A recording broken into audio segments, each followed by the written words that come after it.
but it's hard to introduce somebody you love as much as I love Anthony, a very special addition to our family. And the smart ass in him when I said I've been dying to find out what's in all those bins. He has bins and bins and bins of comic books, perfectly preserved. And he said, spoiler alert, comic books. So this is what I have to put up with. Anyway, I love it. So why don't you take over, share screen, do whatever. Oh, all right. Let me share my home screen and we'll get started. Share. All right. Is Tolly not joining us? I think she's looking out for the kids, so she'll be watching the recorded version. Right. Let me. There we go. All right, I'm trying to put that. Yeah, that should work. Okay. Well, thank you for inviting me, Barbara. I was a little bit daunted to take part in this, considering some of the topics, and I watched a few on your YouTube channel too, and so I'm going to do my best to hopefully entertain you folks on the topic of comic books, their history of publication, their impact on society. And, you know, I'm going to share some of the things I own here. I have a bunch of stuff you don't see. They're off screen, but they're lying about there. So, and we'll take a little segues here and there into some multimedia stuff. So this is Comic Books 101. And one of the things I did want to do, considering the topics I think you're used to covering, is kind of having overarching theme and tie it into some of the other topics, is that comic books are really the evolution of classical myth, right? So on the surface, you know, it's kind of they seem like little silly things, but when you take a little bit of a deeper look and take a step back and view it into the context of society and American society, certainly, you can kind of see that they provide the same things that the ancient stories of Greece did. You know, it's a pattern for living. It's a way to enhance, safeguard morality and codify, you know, a certain belief structure. And there's a substantial amount of scholarship on all that too. People have written their dissertations and gotten PhDs on this. I'm just a guy who buys comic books, but I've certainly read a number of these books here in some other classes too, and they're part of college majors and master's classes now. So we'll see what we can do to kind of tie everything into it. Let's see. Oops. Okay. So just to go through kind of a quick history of where comic books and comic strips come from, and anyone has any comments or questions at any point in time, please jump in. They came from newspaper comic strips, right? So turn of the century, 18th, 19th into the 20th century, the medium in American newspapers were comic strips, Mud and Jeff, the Cats and Jammer Kids, Barney Google, Crazy Cat. The most famous and person that's kind of character, I should say, that's regarded as the first popular comic strip was the Yellow Kid.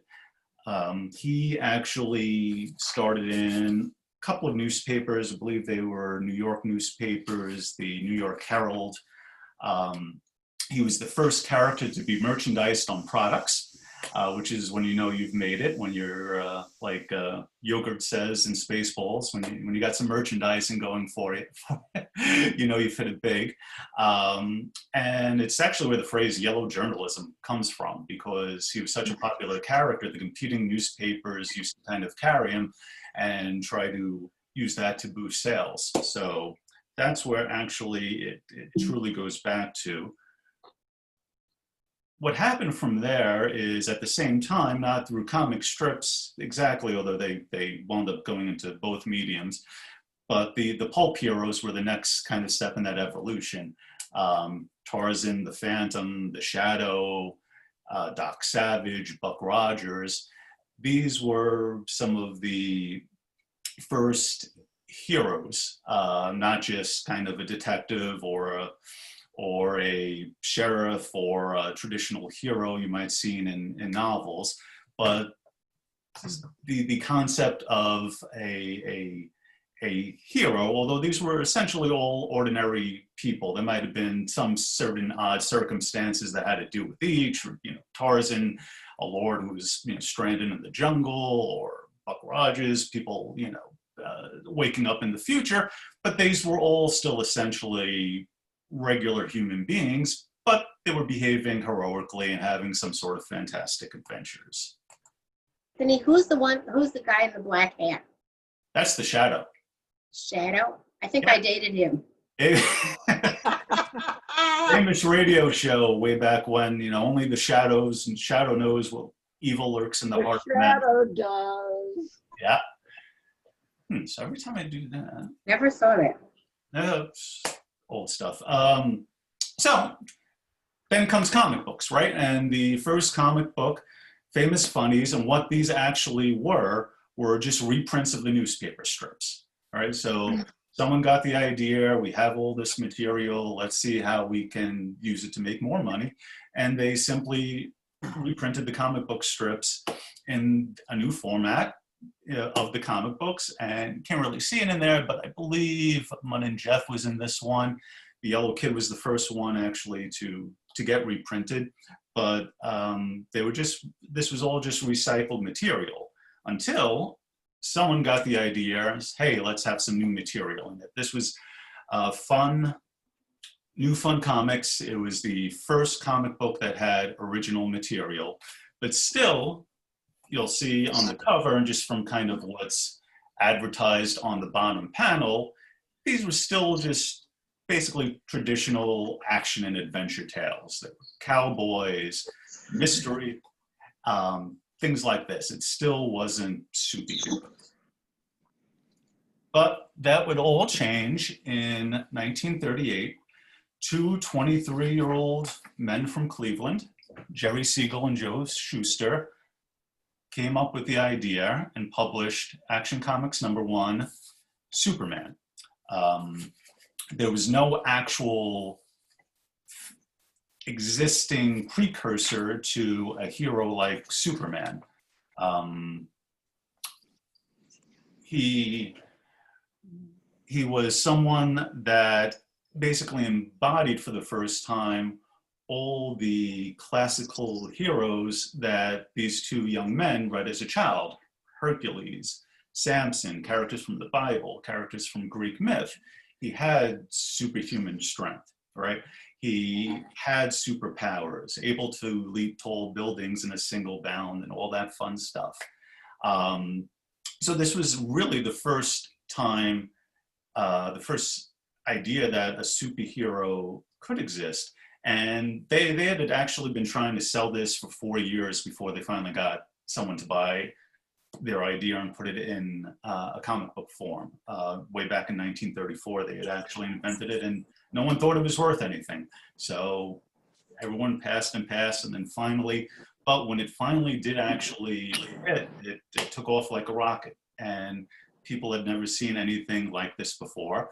But again, one of the things I think that made it popular is it tied into ancient myth, right? The whole origin story of Superman. He comes from an advanced race far, far away, lands on Earth. He is raised by farm people.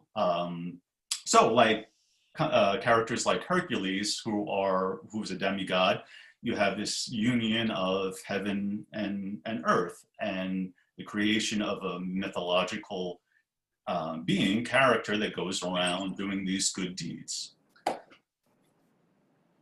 Next, I keep hitting the wrong one. There you go. Next big hero to come along least by DC Comics here, was the Batman created by Bob Kane.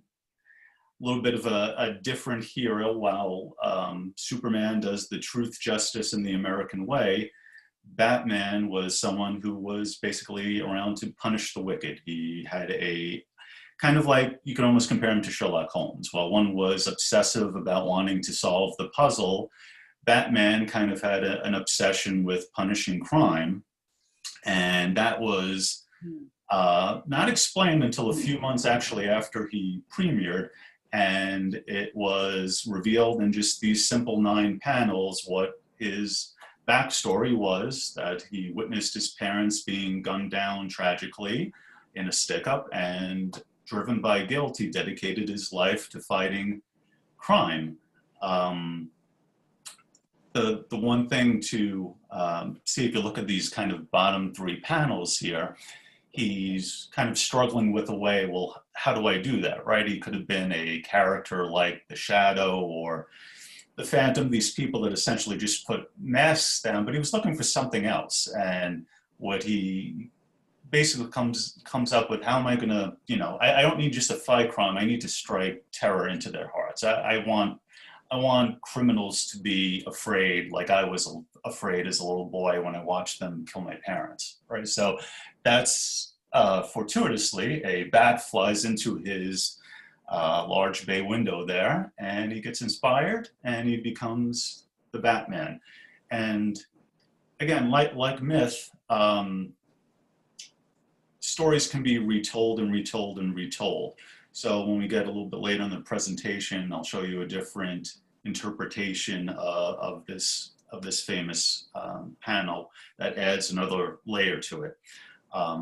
And just to kind of go back on myth for a second too, the one difference in comic book heroes as opposed to ancient myth, and this just has to do with the times they were created, every epic story ends eventually, right? Odysseus, Hercules, Troy, all those stories have a beginning and ending. They're still retold, right? Which is the bridge between past and present, and that's seen in dance or art or sculpture or a number of mediums.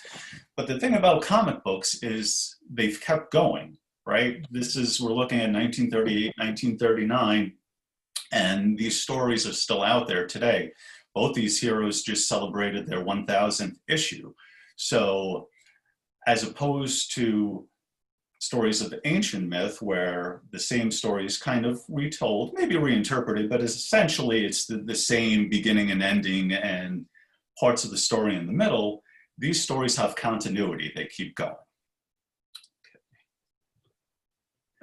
Great thing about Batman too, I'm sure even those who don't read comic books have seen this either in TV or in passing, is the rogue gallery, right? Dick Tracy kind of had this on the detective level. We had these crazy looking villains in the newspaper strip, your flat top, your prune face, things like that. But Batman and comic book heroes in general really took it to a new level. And Bill Finger, who was an artist, came up with some great designs. You have the Joker up here. He was inspired, for those who like old movies, by a film called The Man Who Laughed Too Much, Conrad Veidt. If anyone's ever seen clips of that, you could kind of Google it, and looks like the Joker. It's old movie, kind of creepy looking. Catwoman, Riddler, Penguin, Two-Face, these, just wild looking designs and characters that kids loved. And there were stories to them too that helped older children and adults to enjoy the stories. So while Superman was the first, people aren't stupid. People see somebody making money, they say, how can I get into this? So right off the bat, there were a lot of imitators. And they basically copied Superman. Superman became the archetype for this, super strong Hercules, Samson-like character. This gentleman here is called a Wonder Man. He was in Wonder Comics. he lasted until issue number 2 before DC Comics sued, and they had to give up because it was an infringement on their copyright. Even early on, the medium was barely a year old, and the publishers realized what they had there and were very fast to protect their property. The next hero that came along, kind of the same situation, but a little bit different, right? You had Captain Marvel, also called Shazam, and later on. He actually, in many ways, became more popular than Superman, right? Because while part of the thing that made Superman heroic was he didn't, despite the fact that he was all powerful, he could have set himself up as king or emperor or done whatever he wanted, but he didn't, right? He disguised his identity because of the values instilled on him by his Earth parents, and he lived as one of us. And that, a lot of people think, was the appeal of Superman, right? That we all kind of have a Superman hiding somewhere inside us. It's just waiting for the right moment to come out. Captain Marvel took that another step further because who Captain Marvel was actually Billy Batson, a 12-year-old boy who stumbles onto the lair of a wizard who imbues him with a magic word, allows him to become Captain Marvel. What Shazam actually stands for, it's a acronym. He gets the strength of Samson, the power of Hercules, blah, blah, blah, blah, Atlas, Zeus, Mercury, I forget who the second A is, someone important. But now what really connected with the children was, hey, this isn't, theoretical, maybe I'm a hero or not. This is, wow, a young kid really has the ability with a magic word to become someone as strong as Superman. And he actually was outselling Superman, doing about 2 million copies a month after month after month, which publishers today would wish they could do that. But back then it really took off, so much so that they said, hey, let's make more Marvel. So they gave him an entire Marvel family. There was Mary Marvel, his sister, and Captain Marvel Jr., and Uncle Marvel, who didn't have any superpowers, but just liked to dress up. Funny thing about Captain Marvel Jr., he was the favorite superhero and inspiration for a hairstyle for a certain famous singer in the lower right-hand corner, who very much on record patterned his hairstyle off of Captain Marvel Jr. And then this is where people, this generation was growing up on. As a matter of fact, I believe the statistic was during World War II, 20, more than any other books being sent to the front, over 50% of them were comic books. So this is what, the men and women out there who protecting our freedom, they were asking for comic books to read, while they were doing real heroics. But just like with that Wonder Man character, DC saw this as a copyright infringement. So there was going to be a problem between Captain Marvel and Superman, not just in comic books, but in court. It took a while during the 40s to go back and forth in court, and there were a bunch of twists and turns to the case, intricacies of copyright law that wouldn't be too interesting to most people. But eventually there was a cease and desist. They had to give up they had to stop publishing, and they promptly went out of business in the early 50s. Okay, Superman, also first comic book character to have a comic book just starring him with his name on it, right? Before it was all basically anthologies.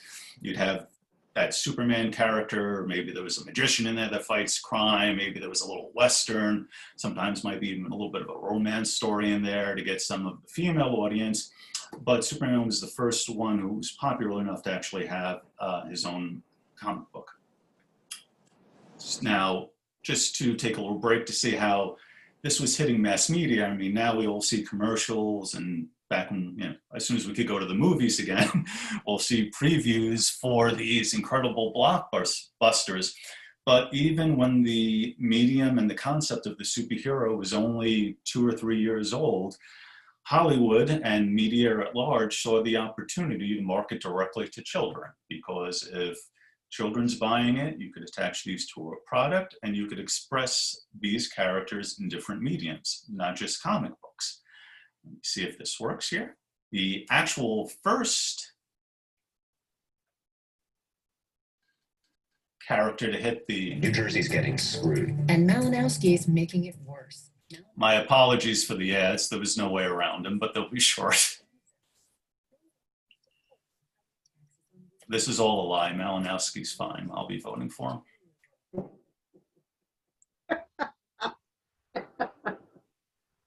So, Captain Marvel, not Superman, was actually the first one to be in a movie serial, which is how these superheroes were presented back then. Serialized stories, week after week, showed with other features. I'll just show a few seconds of this, just to get an appreciation for Hollywood's finest 1940s special effects. Yeah, look at that.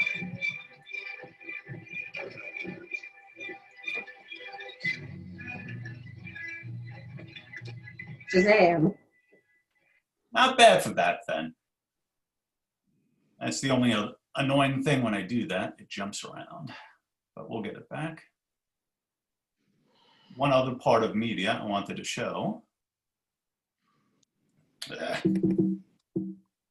Sorry. It's being, there you go. You had live action, but you also had animation. And despite the fact that this is the earliest animation of a superhero, it's actually one of the best, which is funny because animation for superheroes becomes very flat and very boring and very kind of robotic throughout the 50s, 60s, and 70s.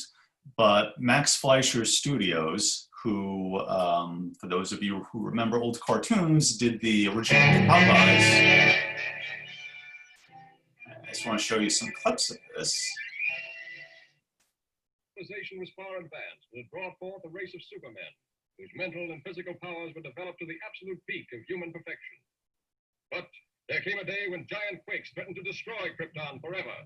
One of the planet's leading scientists, sensing the approach of doom, placed his infant son on a small rocket ship and sent it drifting in the direction of the Earth just as Krypton exploded.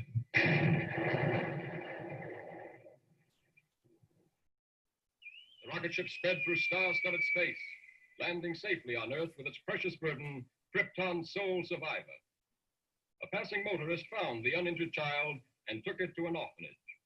As the years went by and the child grew to maturity, he found himself possessed of amazing physical powers.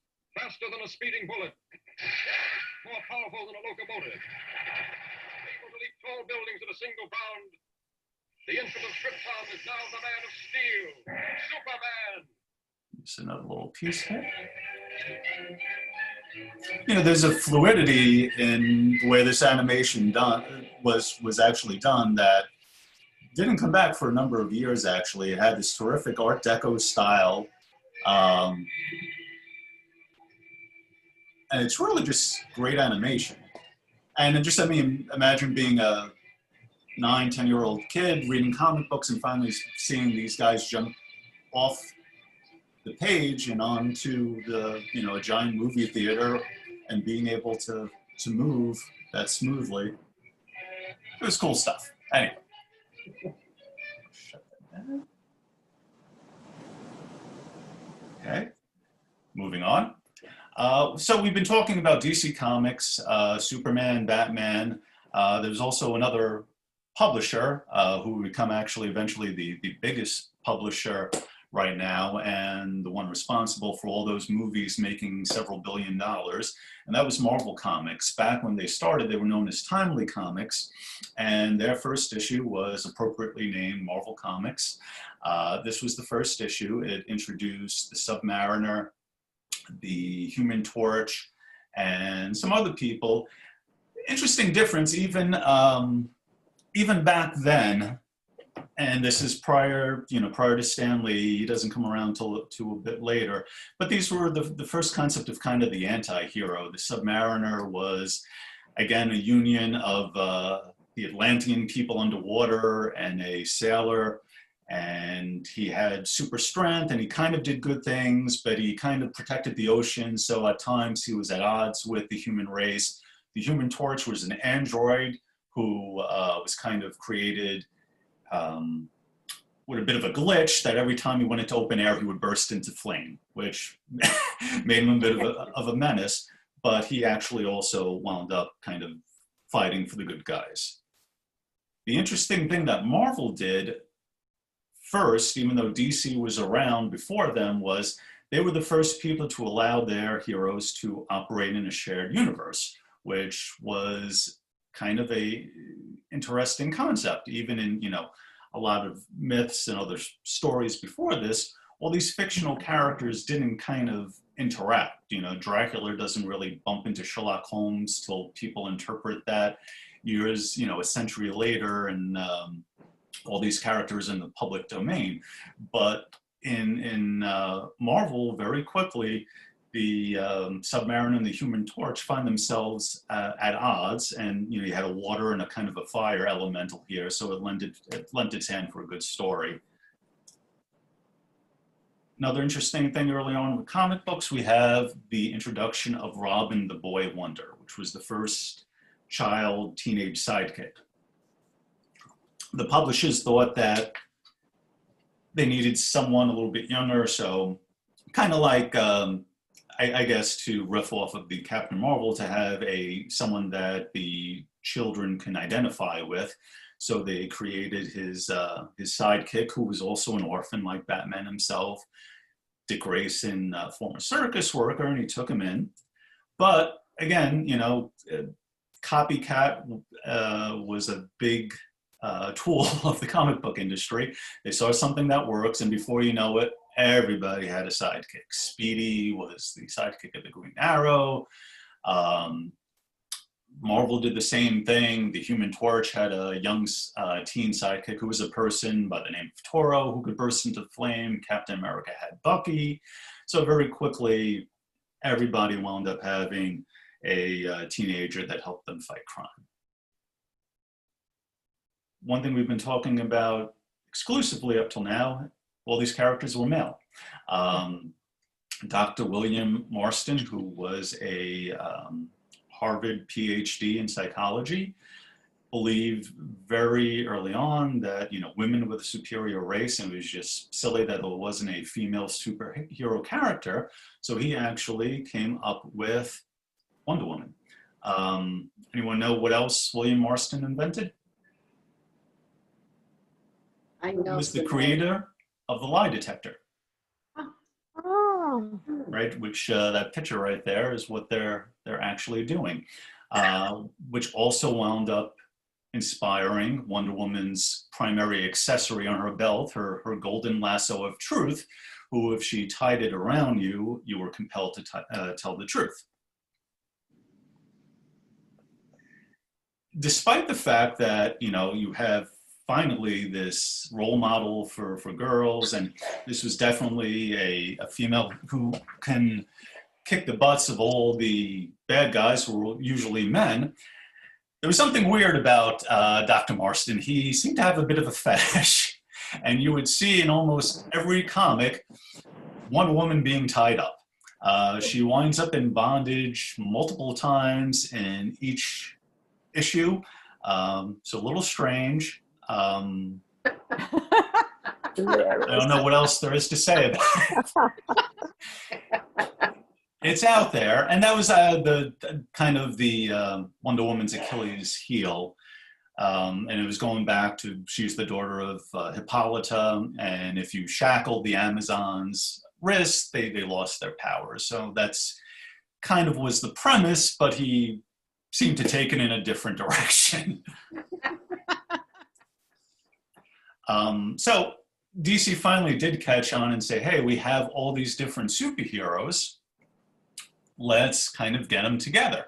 And this was the first super team was the Justice Society of America. This is DC Comics again.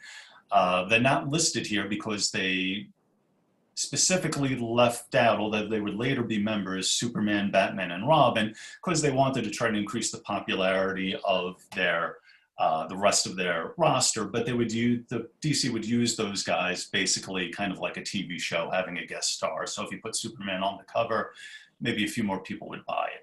But there's a number of other superheroes. Again, a character like the Flash, who could run really fast and spot. Obviously, it doesn't take much to figure out he's drawn like Mercury.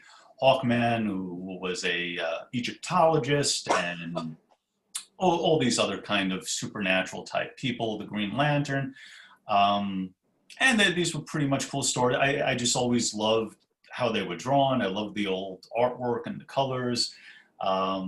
Just always had a place in my heart for these guys. Now, eventually, they did let Wonder Woman also join the Justice Society, but just to take note, they don't allow her to be a full member. She's an honorary member, and they ask her to act as their secretary, which she replies, "That's quite an honor. I don't think I was ever so thrilled in my life." And all the other heroes then promptly serenade her with, "She's a jolly good fellow." So, Oh my. 1940, what are you going to do? This is hysterical.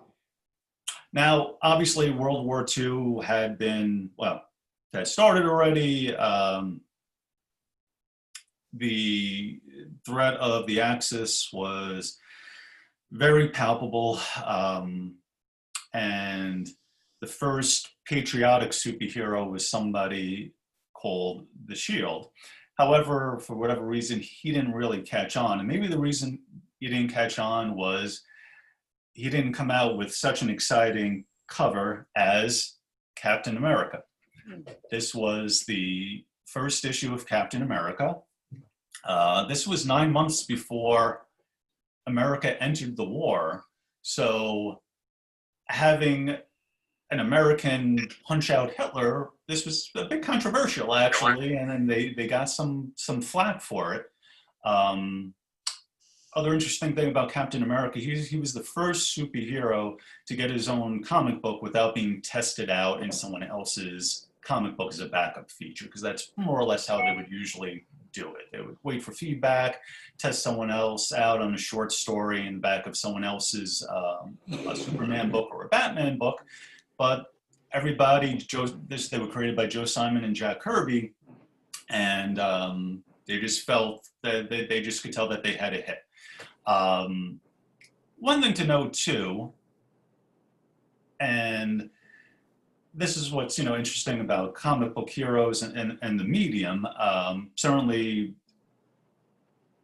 later on, the phenomenon of comic books spread around the world, but nobody's created more superheroes than in the United States. And during this time, which is referred to as the Golden Age, the majority of these heroes were all created by Jewish and Eastern European immigrants. These were all people who either themselves or their families were fleeing from oppression from the Nazis.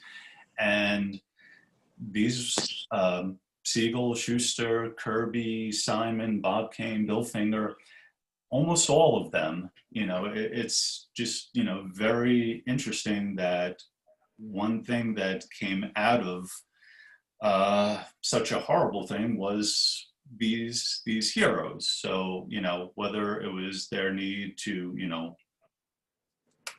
establish hope, keep hope alive, inspire the better part of humanity, whatever it was, these were the creators that wound up establishing the superhero medium.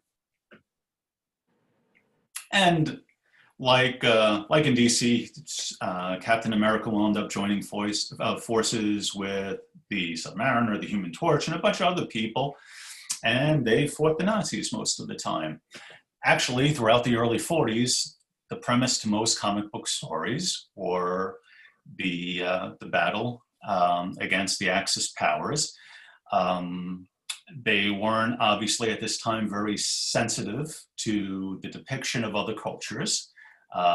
They fell back into tropes. So, certainly something no one's proud of, but it happened, and it's memorialized in print out there. I'll jump over that. Funny thing happened though when World War II was over. There was a bit of an issue. What do we do now? So if you could see up top, Captain America became Captain America Commie Smasher. So we moved on to the next villain.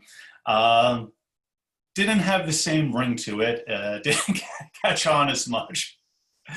But part of the bigger reason, and really the bigger issue with what happened in the 1950s was comic books and superheroes met somebody they couldn't beat. They finally met their match in Dr. Frederick Wertham, whose book Seduction of the Innocent basically almost killed the industry.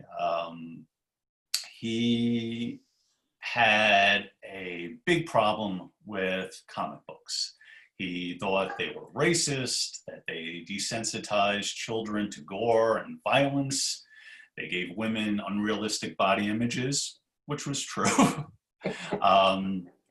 He actually said, they actually teach kids how to commit crimes. They thought they were fascist in ideals because these people with superpowers were better than everybody else. He had images with the bondage in SMN in Wonder Woman.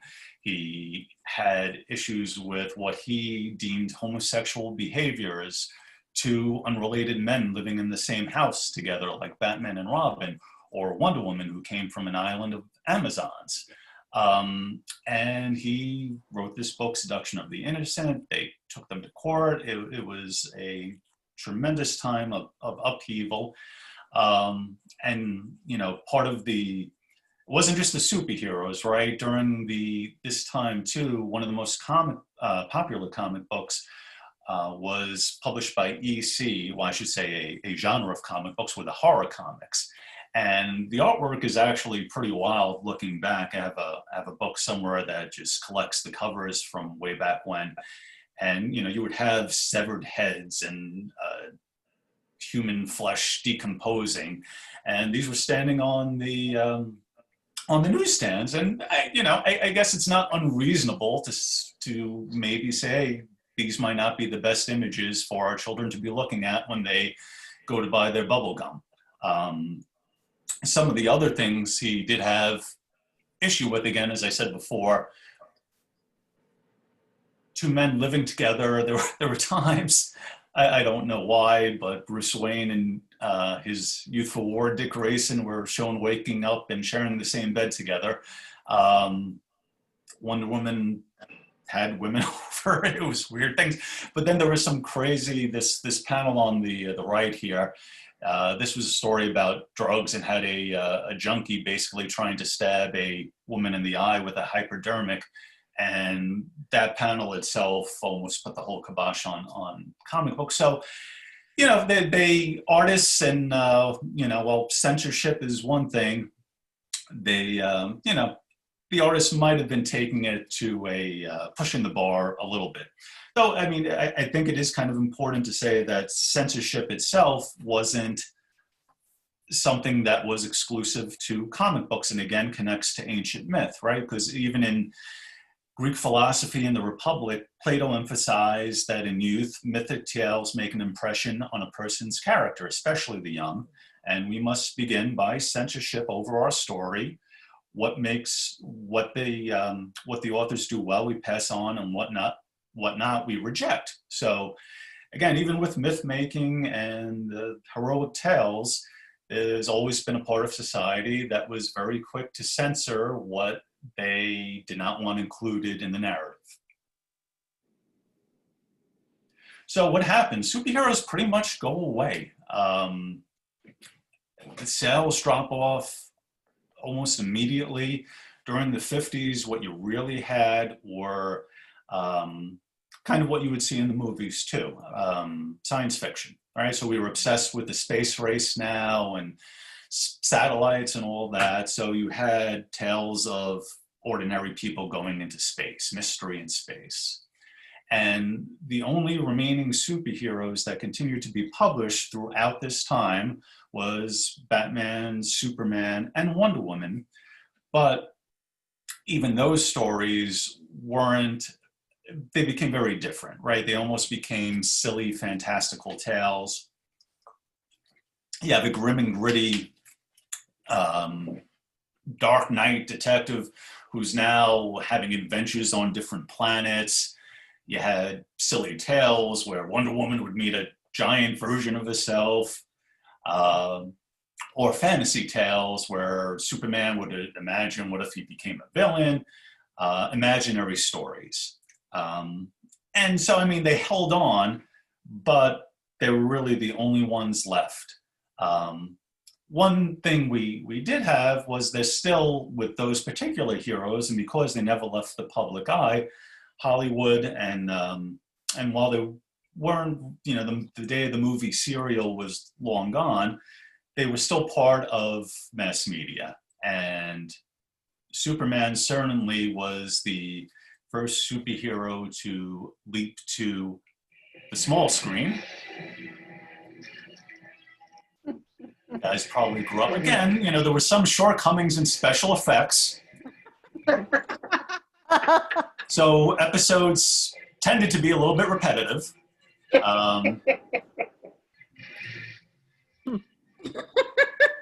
Paper mache was relatively cost effective.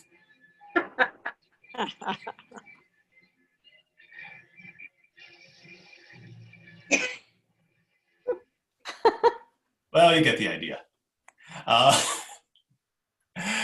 A couple years later, the next superhero to really make the transition to the small screen was Batman.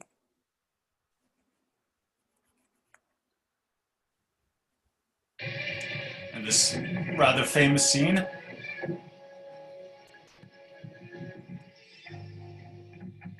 Again, special effects were somewhat limited.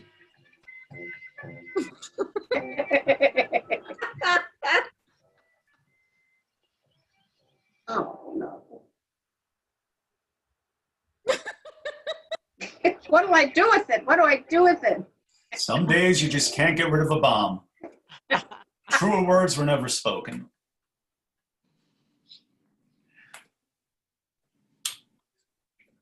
So what happened next was pretty interesting and would really impact comic books forever and take everything to a whole new level. One of the writers who was with DC Comics from the very start said, hey, let's recreate one of our heroes. Not just relaunch the character again, but let's make a whole new version of an existing superhero. In 1956, Gardner Fox brought back The Flash. This, while he had essentially what we would call the same, you know, super ability, the ability to run very fast, this was a different person, different identity, different origin, different source of his powers,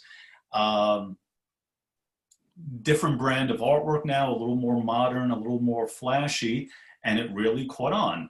And soon, DC started reissuing all different versions of their existing superheroes. The Golden Age Green Lantern was kind of steeped in mysticism and magic. The new Green Lantern had kind of a sleeker costume and was actually essentially a member of the space police. There wasn't just one Green Lantern, there was thousands of them scattered all throughout space, and they protected different sectors in space.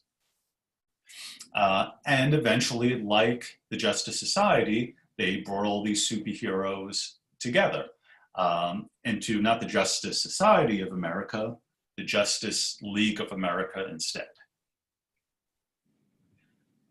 But this created an interesting thing. So if you were reading a comic book and you remembered the old heroes or read your parents' comic books, you said, wait a minute, this guy isn't the Flash, this guy's the Flash. So what DC came up with, and in order to preserve continuity, which was very important, what helped to sustain comic books, right? The fact that, again, unlike the traditional epic, these stories keep going. If you say this guy's the Flash, do we throw out all these older stories? So they came up the idea with the multiverse, parallel universes, basically. And this was very famously introduced in Flash 123, 1962, where these two characters ran into each other and they realized that there were parallel worlds. The primary designation of Earth 1 belonged to the new Flash, while Earth 2, this Flash, actually was on a different planet. And all his adventures, it turns out, were comic books that this Flash read, so he was actually the inspiration for this one. Gets a bit convoluted, but it helped basically say that any story ever created was legitimate. There was no tossing anything aside, and preserved what this body of work that came before it. So this meeting between the superheroes of different dimensions, different versions, would then be carried further in different comic books. And very famously, almost as an annual basis, the Justice League and the Justice Society would meet each other and take on some great crisis that individually they would not have been able to triumph over. Now, the other company, Marvel, which had just basically changed their name. So they were Timely Comics for a while. They became Atlas Comics. And in the early 60s, they became Marvel Comics, led by Stan Lee, again, another Jewish immigrant. He loved superheroes. He had been creating comic books for a while, but he wasn't making any money at it. And he was ready to get out of the business. And he always had this idea that the one problem with superheroes is they just don't act like me and you, right? You never hear of a superhero who, is short on cash and can't buy gas, or has a mother who's sick in the hospital he has to visit, or, isn't getting along with his spouse. So he thought that, why don't we create these superheroes that would be more relatable if they had similar problems like us? And he created the Fantastic Four. The Fantastic Four #1, 1961, which basically now changed the industry again. They were a family, and they didn't always get along with each other, and they didn't always get along with themselves. One of the heroes was basically this grotesque monster, the Thing, who held a grudge against Reed Richards, the leader, because of the scientific experiment that gave him their powers. He blamed him for it, and he was never able to turn back to a normal person. So they had this conflict, and they were always fighting. His wife, again, this was the early 60s, so she's kind of a neglected woman, even though later on they kind of realized she's actually the strongest one out of all of them. Something they wouldn't really kind of illustrate in the comic books till the 80s. And they were just always fighting amongst themselves. And Stan Lee and Jack Kirby and Steve Ditko didn't stop there. The next great hero to come out of it was Spider-Man, who was introduced in the very last issue of an anthology comic book, Amazing Fantasy. And, the great thing about Spider-Man was he was this wallflower teenager. He gets these powers by accident, which, you would think, okay, this is fantastic. This is like Captain Marvel, which was light and airy and fun. But no, he figures out because he lives, he was an orphan too, and he lives with his uncle and aunt. And first thing when he gets these powers is say, I'm going to figure out a way to make money, and I'll do tricks on camera with them. But the backstory to him is, one day at the studio, you'll kind of see in those panels there, somebody's getting chased by a police officer. The police says, hey, stop this guy. But Spider-Man says, why bother? This guy didn't do anything to me. By the time he gets home, this cop's outside his front door. Turns out somebody busted in, held up, and the very same burglar was the one that he didn't stop, was the one that murdered his uncle, right? So this instills a lesson, and very famous expression that with great power must also come great responsibility. So while he has that kind of same fantastic powers, a fantastic origin, he's, you know, kind of like Batman in a way too, that he's really steeped in tragedy. And Peter Parker was always the underdog. He always had problems, right? His Aunt May was going on her 87th heart attack. She was almost dying every 3 issues. They were running out of money. He had to take a job as a photographer selling pictures of Spider-Man to a publisher who thought he was worse than the supervillains. And there would be, as he's out there trying to help people, there were headlines like this. So, you know, that ultimate underdog is really what appealed to, I think, a lot of readers. Another hero he made was Daredevil, right? Again, a young kid who was in the act of pushing someone out of the way of a oncoming truck in the middle of the street, gets struck in the eye by radioactive material. It's always radioactive material. He goes blind, but it gives him superpowers. So we have a blind superhero. The Mighty Thor. Interesting for 2 reasons, right? You say, okay, he's a god, but his weakness was we find out that the god Thor was too vain, and his father Odin didn't like it. So as punishment, he bonded his identity with a lame doctor, and he was forced to live part of the time as a mortal. Other interesting about Thor is he's actually the only character from ancient mythology, any ancient mythology, ever to really reach mainstream success. You know, you had kind of your Steve Reeve Hercules movies and things like that, but you never had a character who took off like Thor. Part of that might have been because the Norse mythology was lesser known compared to, say, the Greek and the Roman, but it was kind of a ready-made superhero that Stan Lee and Jack Kirby were able to take advantage of. Another character, Iron Man, right? Again, steeped in tragedy. He was essentially a war profiteer. He sold weapons. And one day he gets captured by the Viet Cong. He's held as prisoner and his heart's damaged. And the only way he could escape is building this iron suit, which kept him alive, but, you know, also enabled him to become a Superman, or an Iron Man in this case. And then, of course, you know, again, another tragic tale like Dr. Jekyll and Mr. Hyde, the Incredible Hulk.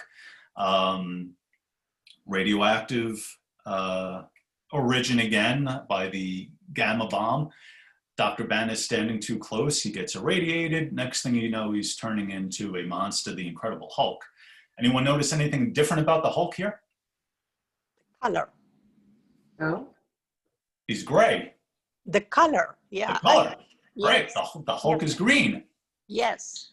But when he first came out, he was gray. And he would have been gray, but the problems in publishing, they could not keep the same shade of gray for every page. Oh. So on some pages, he was a very light gray. You know, on some pages, he was almost black. So very quickly, they changed him green. Basically around the time where Marvel took a look at what was the best-selling comic book for DC, which was the Justice League, and said, hey, we got superheroes, let's put them together in a team. And they created the Avengers. And there you see Hulk in his more traditional green shape, although he was still only being drawn with 3 toes, which is a little disturbing. And then there were other heroes too, the X-Men, right, who were mutants. They were born with special powers and they were persecuted. And, you know, one of the great things Stan Lee did was in a way to kind of talk about persecution and prejudice in a way that got around the comics code, right? Which that was how comic books wound up persisting after the Seduction of the Innocent and Frederick Wertham. They basically the industry himself had a self-imposed standard of a comics code. So a number of things were no longer allowed to be portrayed. That's the little stamp in the corner. That's the little stamp. And this one isn't technically a real color, but I'll point it out on the next one. And you would say approved by the comics code. So while they couldn't talk about different races or sexual orientations, Stan Lee, you know, much like they do in other elements of fiction or film, you know, would tell one story under the guise of fantasy, using mutants to stand in for any other group of people that felt a degree of persecution. Okay. Now, what Marvel actually also did too, a little bit different than DC, is they brought back their old heroes. So for a number of, and they did this in a variety of ways, the Human Torch here, who was part of Fantastic Four, it's a different one. He's not the android. He was, part of that family. But it turns out the Submariner was still alive, and he's Atlantean, so he just ages very slow. So in the 4th issue of the Fantastic Four, initially as a villain, they brought him back, which, again, tied into their Golden Age stories from almost 25 years prior. Big step for the Avengers was they brought back Captain America, right? Who turns out had not died during World War II. The guy that was fighting the commies turned out to be someone else under the mask, but that's a different story. And they're charging 12 cents instead of 10. That's right. It finally went up a little bit. But up top right-hand corner, you do see the Comic Code seal, approved by the Comic Code Authority. Turned out Captain America was frozen in an iceberg all this time. He had not plummeted to his death in a plane crash, but he did plummet. But thankfully, the icy waters and the super serum in his bloodstream kept him alive all these years. And they found him, thawed him out, and he became perhaps the most famous Avenger. I always love the Avengers, and again, when you talk about comic books and continuity and how the stories keep going, the fun thing about the Avengers is the lineup kept changing. So every few issues, every couple of years, the lineup would turn over, old members would leave, new heroes would come back, Thor would leave, and Marvel actually did have a character that had some popularity in Hercules that they brought him in, and you could certainly see they used the likeness of Steve Reeves as a model, and every couple of years there'd be a new group of Avengers. And one of the most popular comic books, if you were a fan of the Avengers, was you wanted to buy an issue when they would announce who the new members were, and they would be sure to advertise that on the cover. I like Invisible Girl. Yeah, and because that was funny.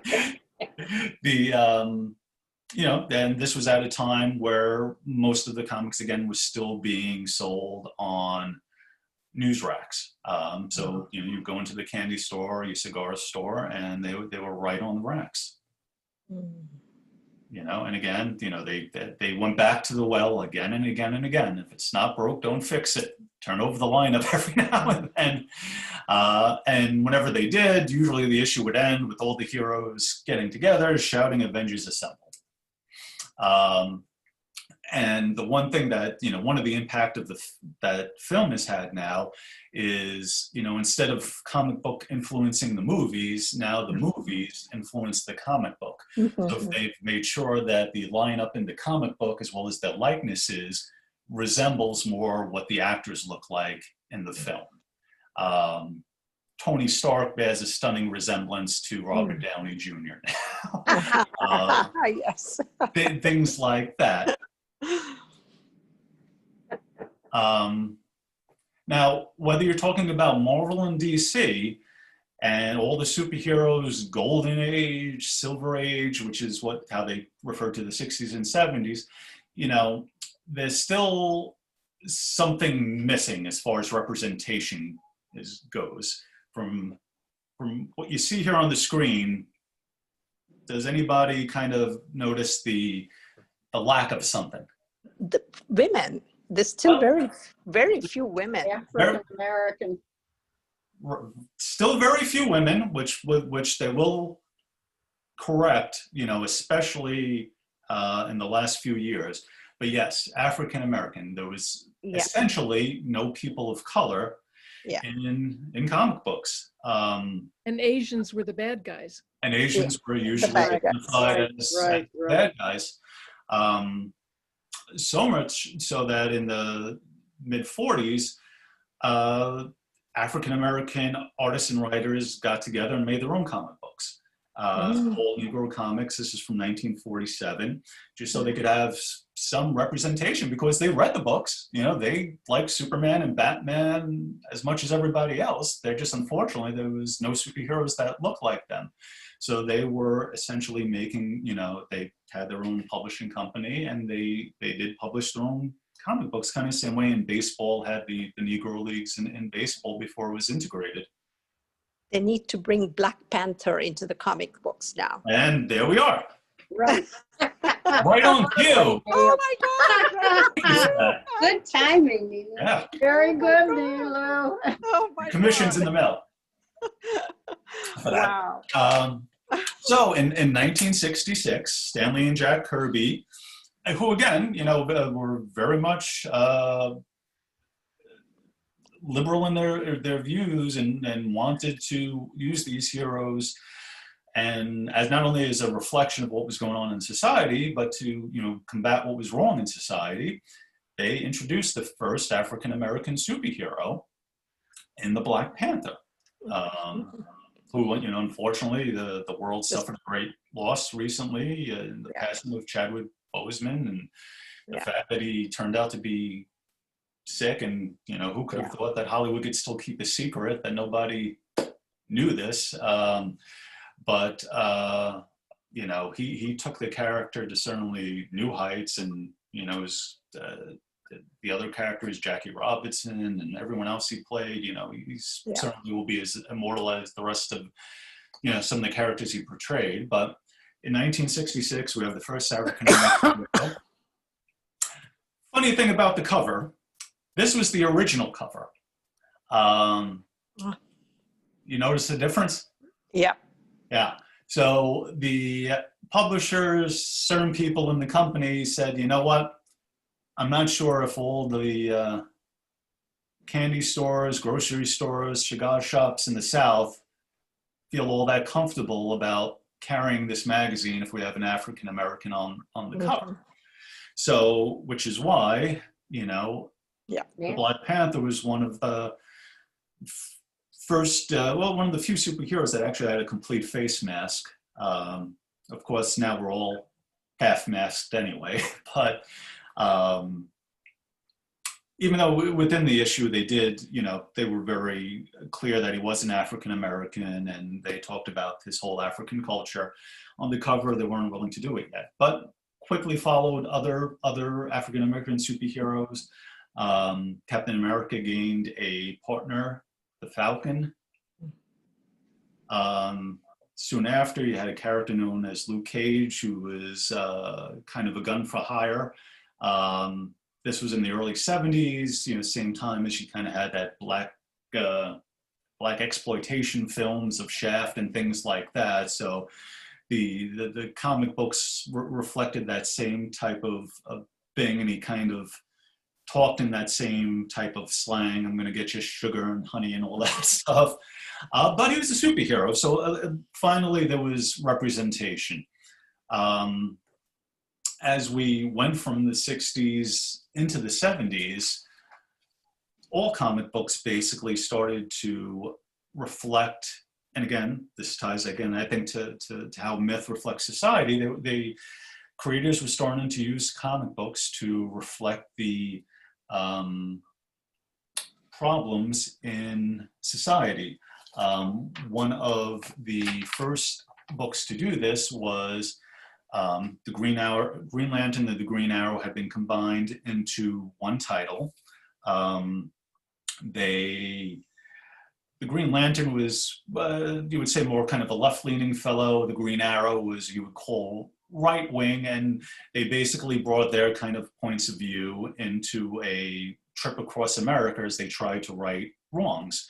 They had terrific writing by Denny O'Neil and artwork by Neil Adams, one of the great artists.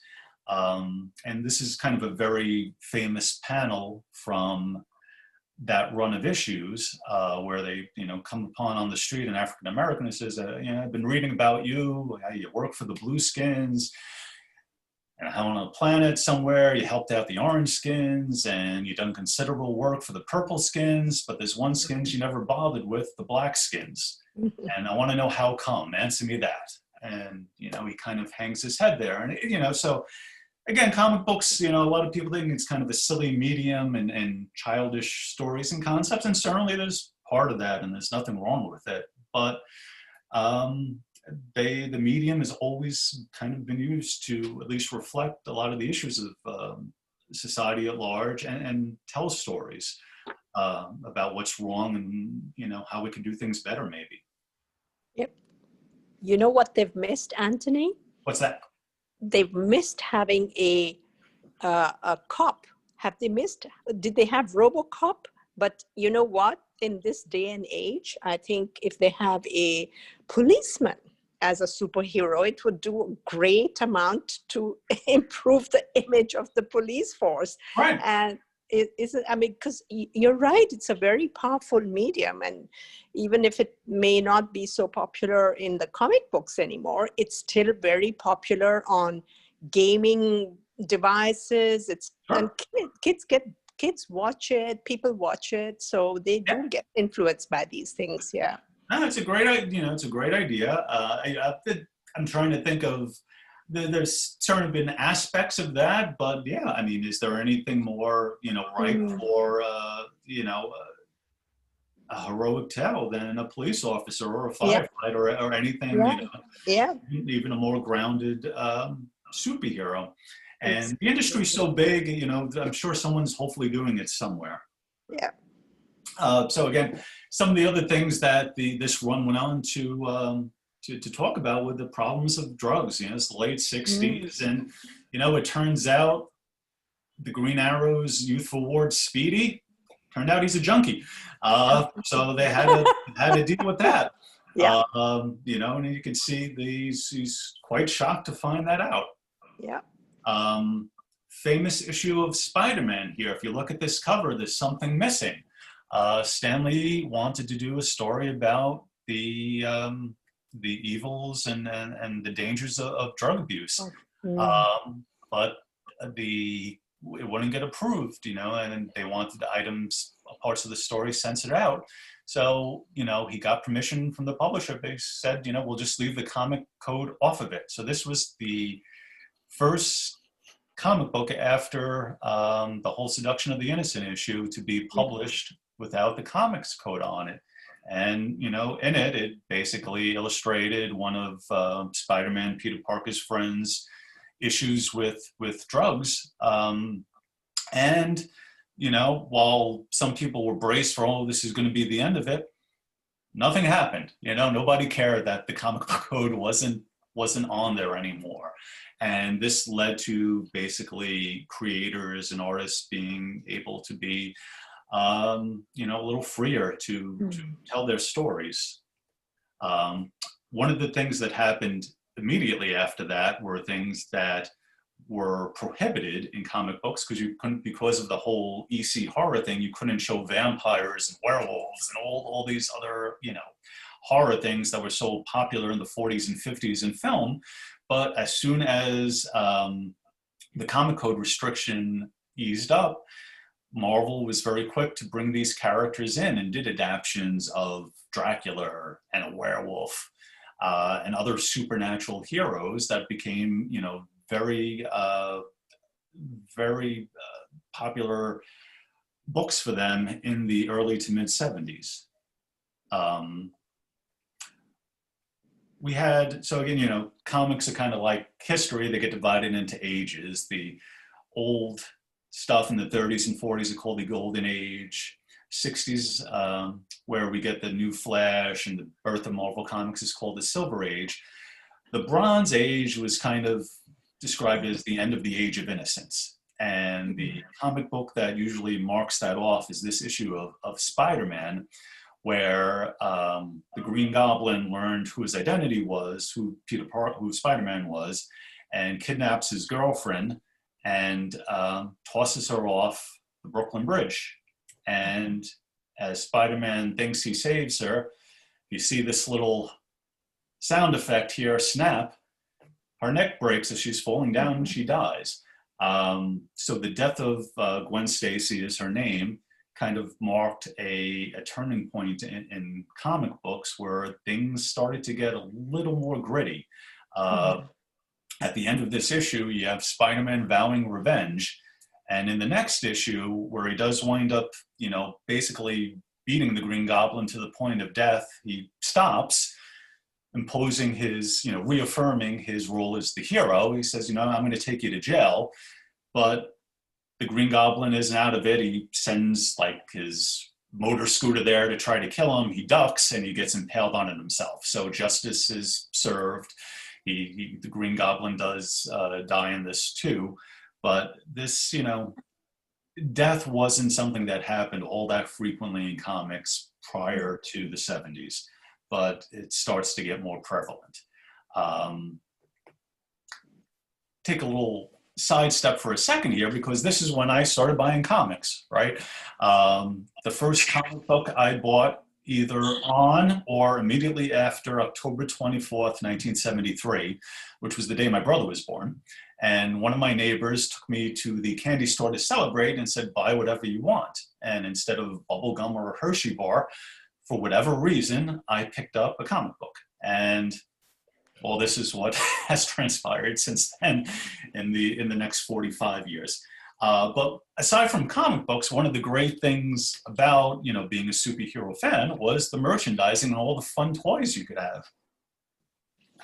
Like color forms and lunch boxes and models.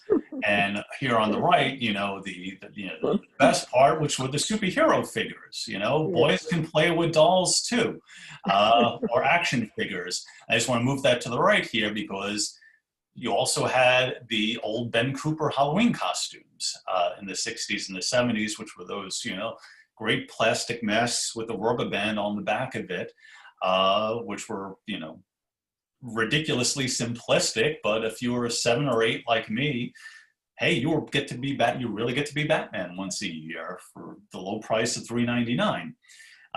You'll also notice I included this slide right here next to the Hulk. That's the Daredevil costume, which you'll note is just Batman spray painted red. So they did save costs wherever possible. Okay, so what happens, again, after the death of Gwen Stacy in comic books, and again, this is a reflection, I think, of society, and movies like Death Wish and stuff with Charles Bronson, is you kind of had the birth of the anti-hero, kind of the vigilante. Superheroes weren't just kind of overgrown Boy Scouts now. That you get these characters that gain in popularity, like the Punisher, who wasn't scared to kill when he, in dispensing justice.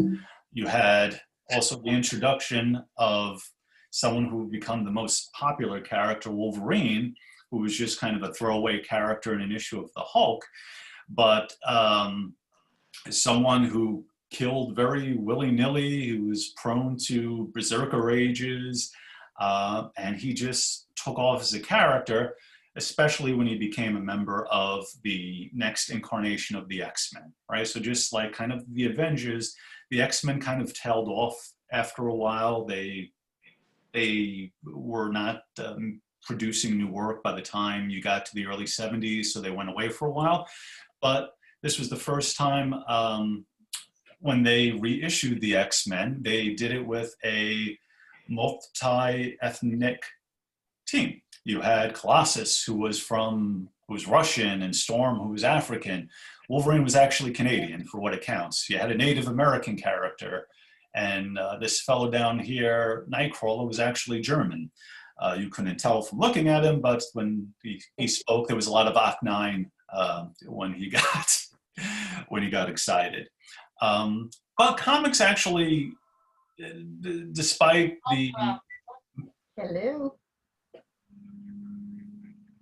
We'll take a I time. can't take it right now. Thank you.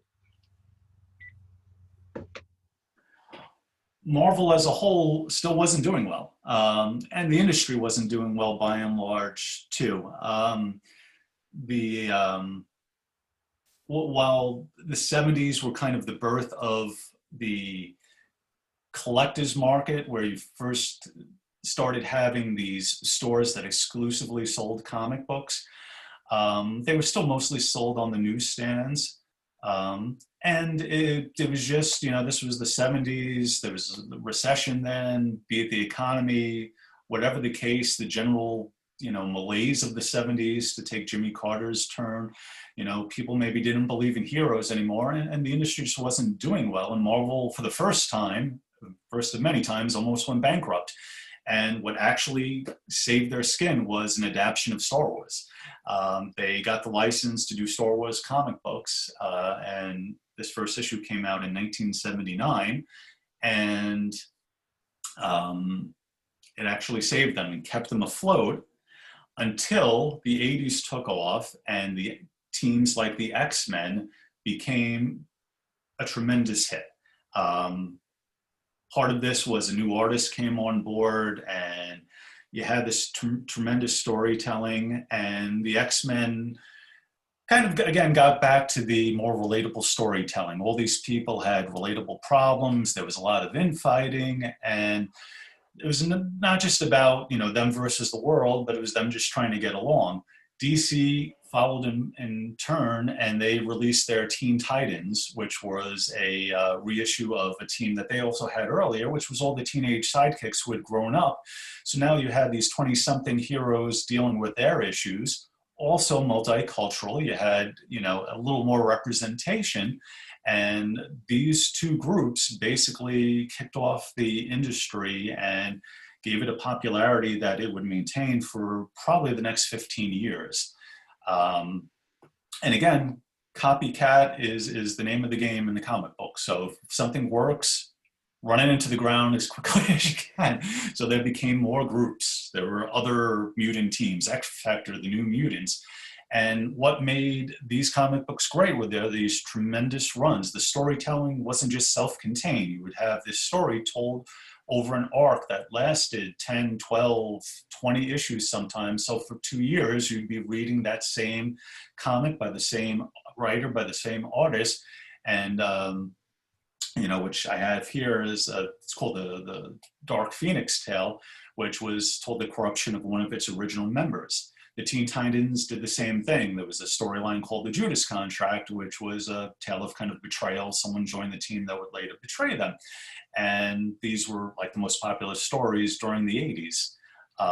And you wound up, this was kind of the time of the creator. So you would have certain artists and writers who really took hold of a existing comic book character and made it their own. Frank Miller with Daredevil, who was very martial arts influenced. Very interesting artwork that he did with, assassins and ninjas. But you also had stories dealing with real life issues. Tony Stark had a problem with alcoholism, and very famous cover and storyline, Demon in the Bottle. It got the better of him. Here you see Tony getting a bit lit there, and he forgets to open the window and flies right through the wall. A lighthearted illustration of the problem, but it got more serious, and he wound up losing everything. He almost, hurts a number of innocent bystanders, who loses his company. And of course, this, this leads to eventually a redemption arc, which again, reestablishes the heroic nature of the character and maybe inspires people dealing with their own problems. As you get into the late 80s, and this is where kind of comic books also reflect society, back in the 40s and 50s, the villain was always the outsider, this, guy lurking kind of in a basement somewhere, trying to get revenge against society.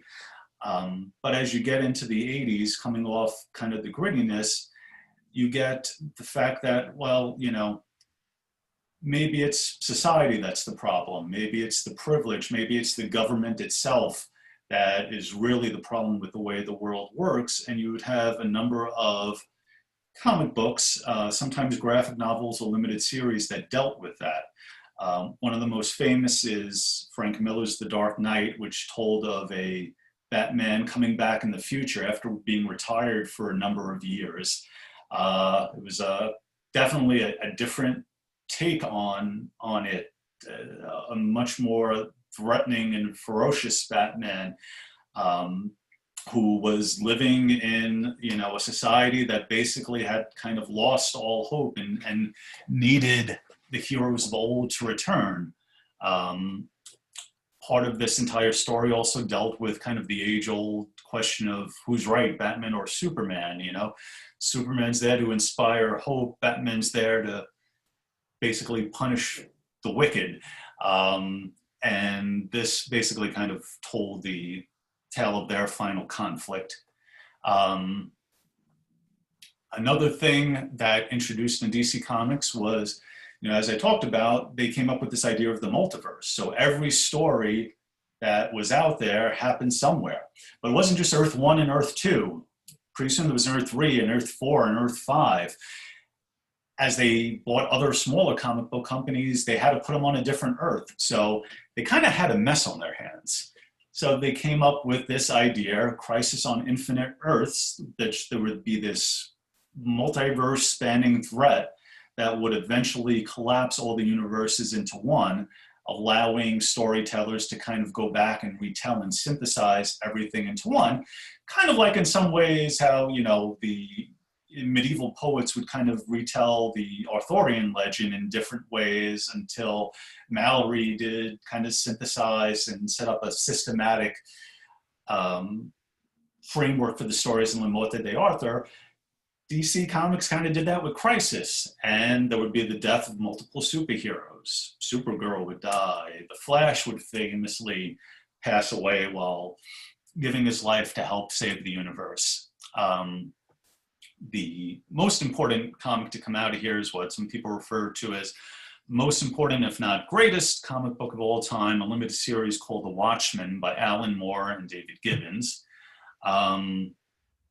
It very much is on the top of any recommended reading list. It's essentially a postmodern deconstruction of the entire superhero myth.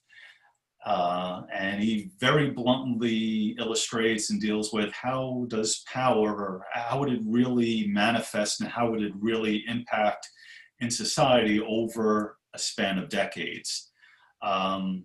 In many ways, people refer to this almost as the obituary to the superhero or the superhero myth, because he kind of turned everything on its head, and it had a great impact in all stories that came after it. And even today, creators are still kind of wrestling with, you know, how do you reconcile kind of reality with the notion of superheroes? Just a little interesting side note, they had bought a company called, DC purchased a company called Charlton Comics when they went out of business. They had characters like the Blue Beetle and the Captain Atom, the Question, and they actually were supposed to be the main characters in Watchmen. But they said, you know, we might use these guys one day. So Alan Moore essentially created his own version of these superheroes. And you see there, what is Ozymandias? I know the poem. What power did Ozymandias have? He was essentially the smartest person on the planet. You would have to give him that name. Yeah, Ozymandias, look upon these works in despair. And that notion is really played out in his story. He kind of winds up, you know, being the antagonist in the story behind it all, and it's a very interesting way how they tie that ancient myth and inscription on the statue at the end of the poem there to the book. I think I might have a panel later on that. And again, this isn't a lot of these in the late 80s, you had the notion of the dystopian future where everybody is oppressed, society and government itself is the problem. And, you know, the superheroes might not be any better than the problem.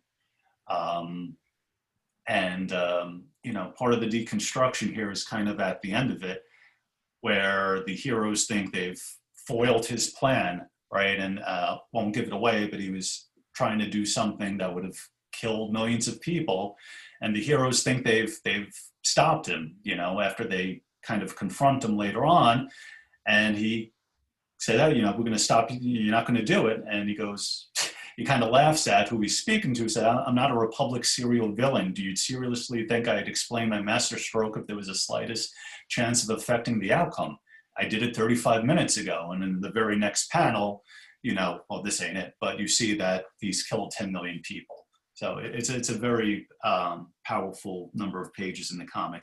Neil Gaiman, very famous author, got his start doing Sandman, very famous book, dealt with, not really he used the superhero genre to tell his own brand of stories, his own brand of fantasy, but they're really terrific stories.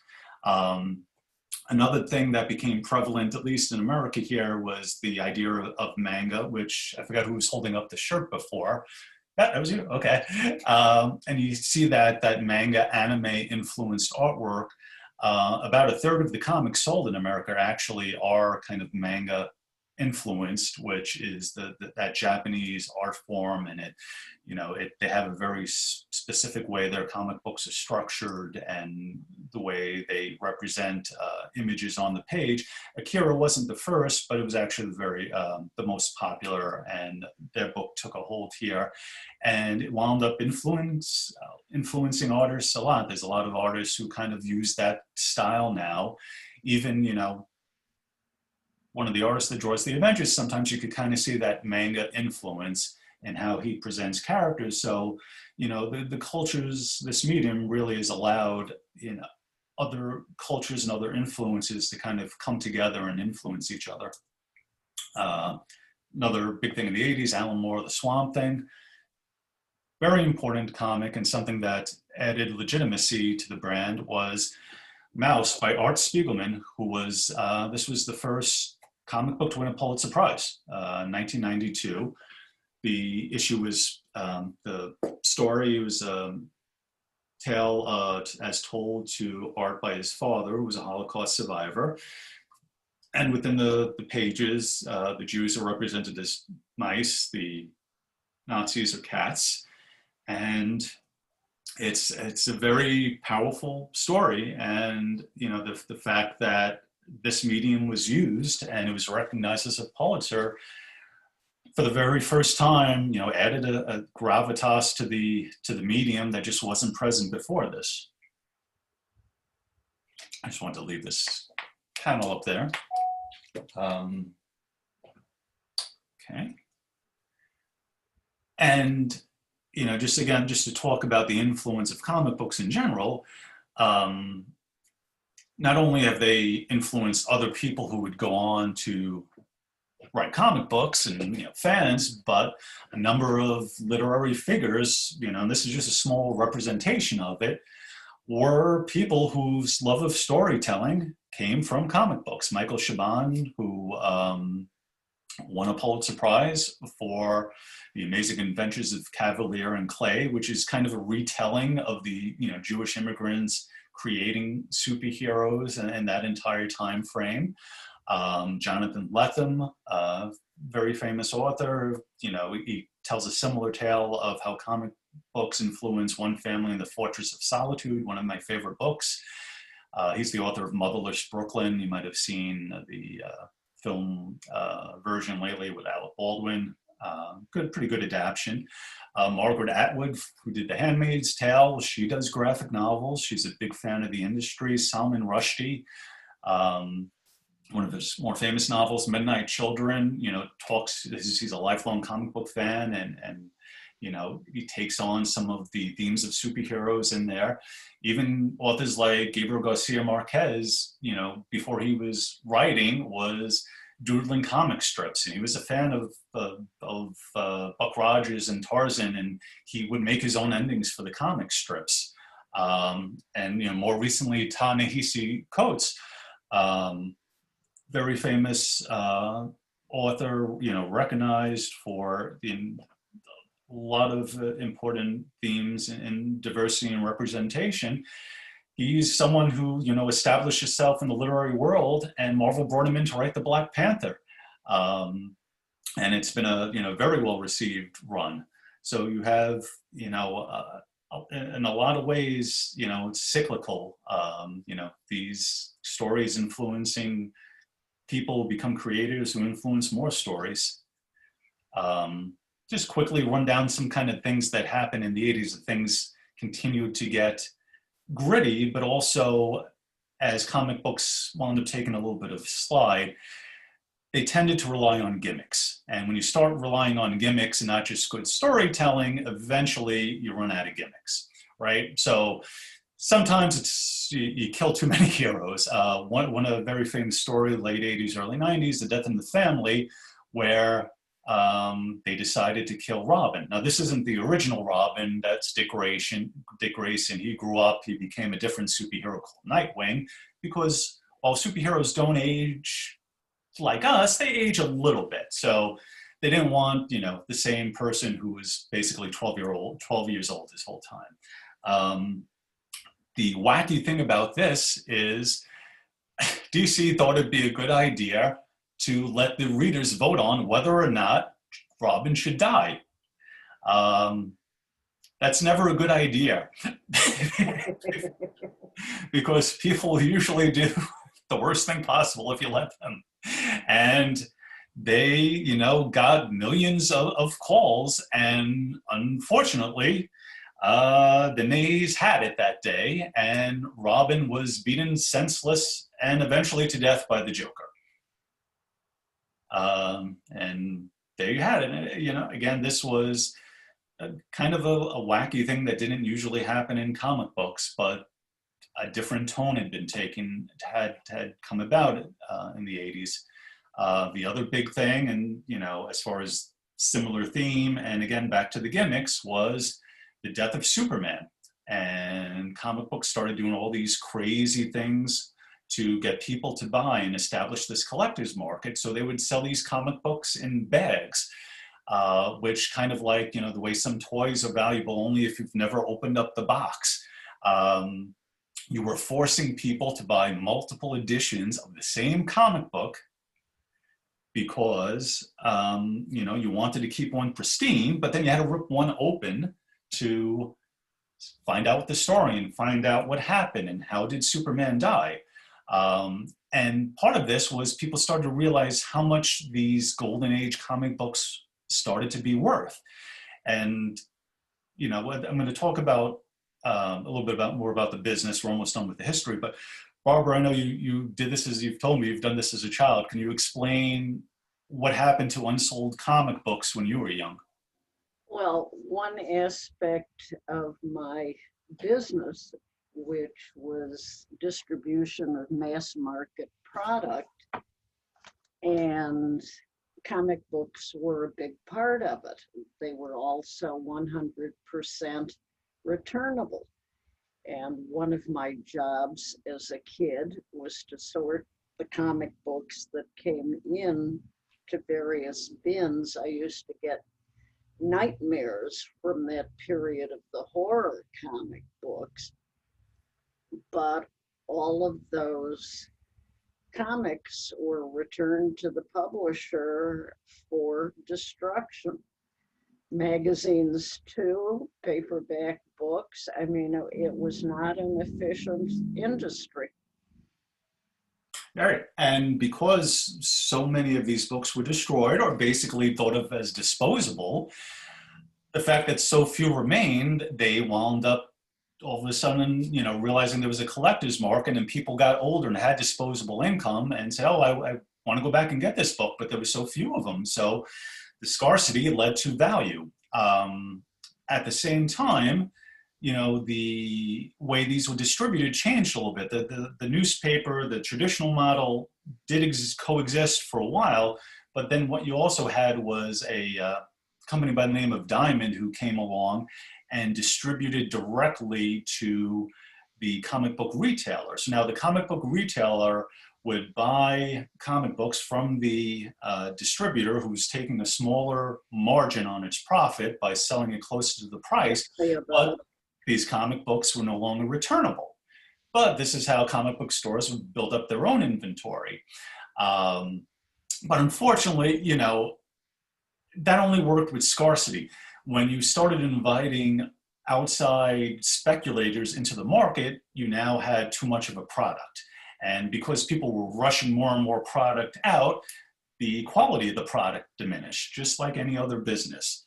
And we'll get to that decline in a second. But so Superman something people never thought would happen. They killed him. And this was covered on the news. I mean, you would turn on the news at night and they were talking about the death of Superman on the evening news.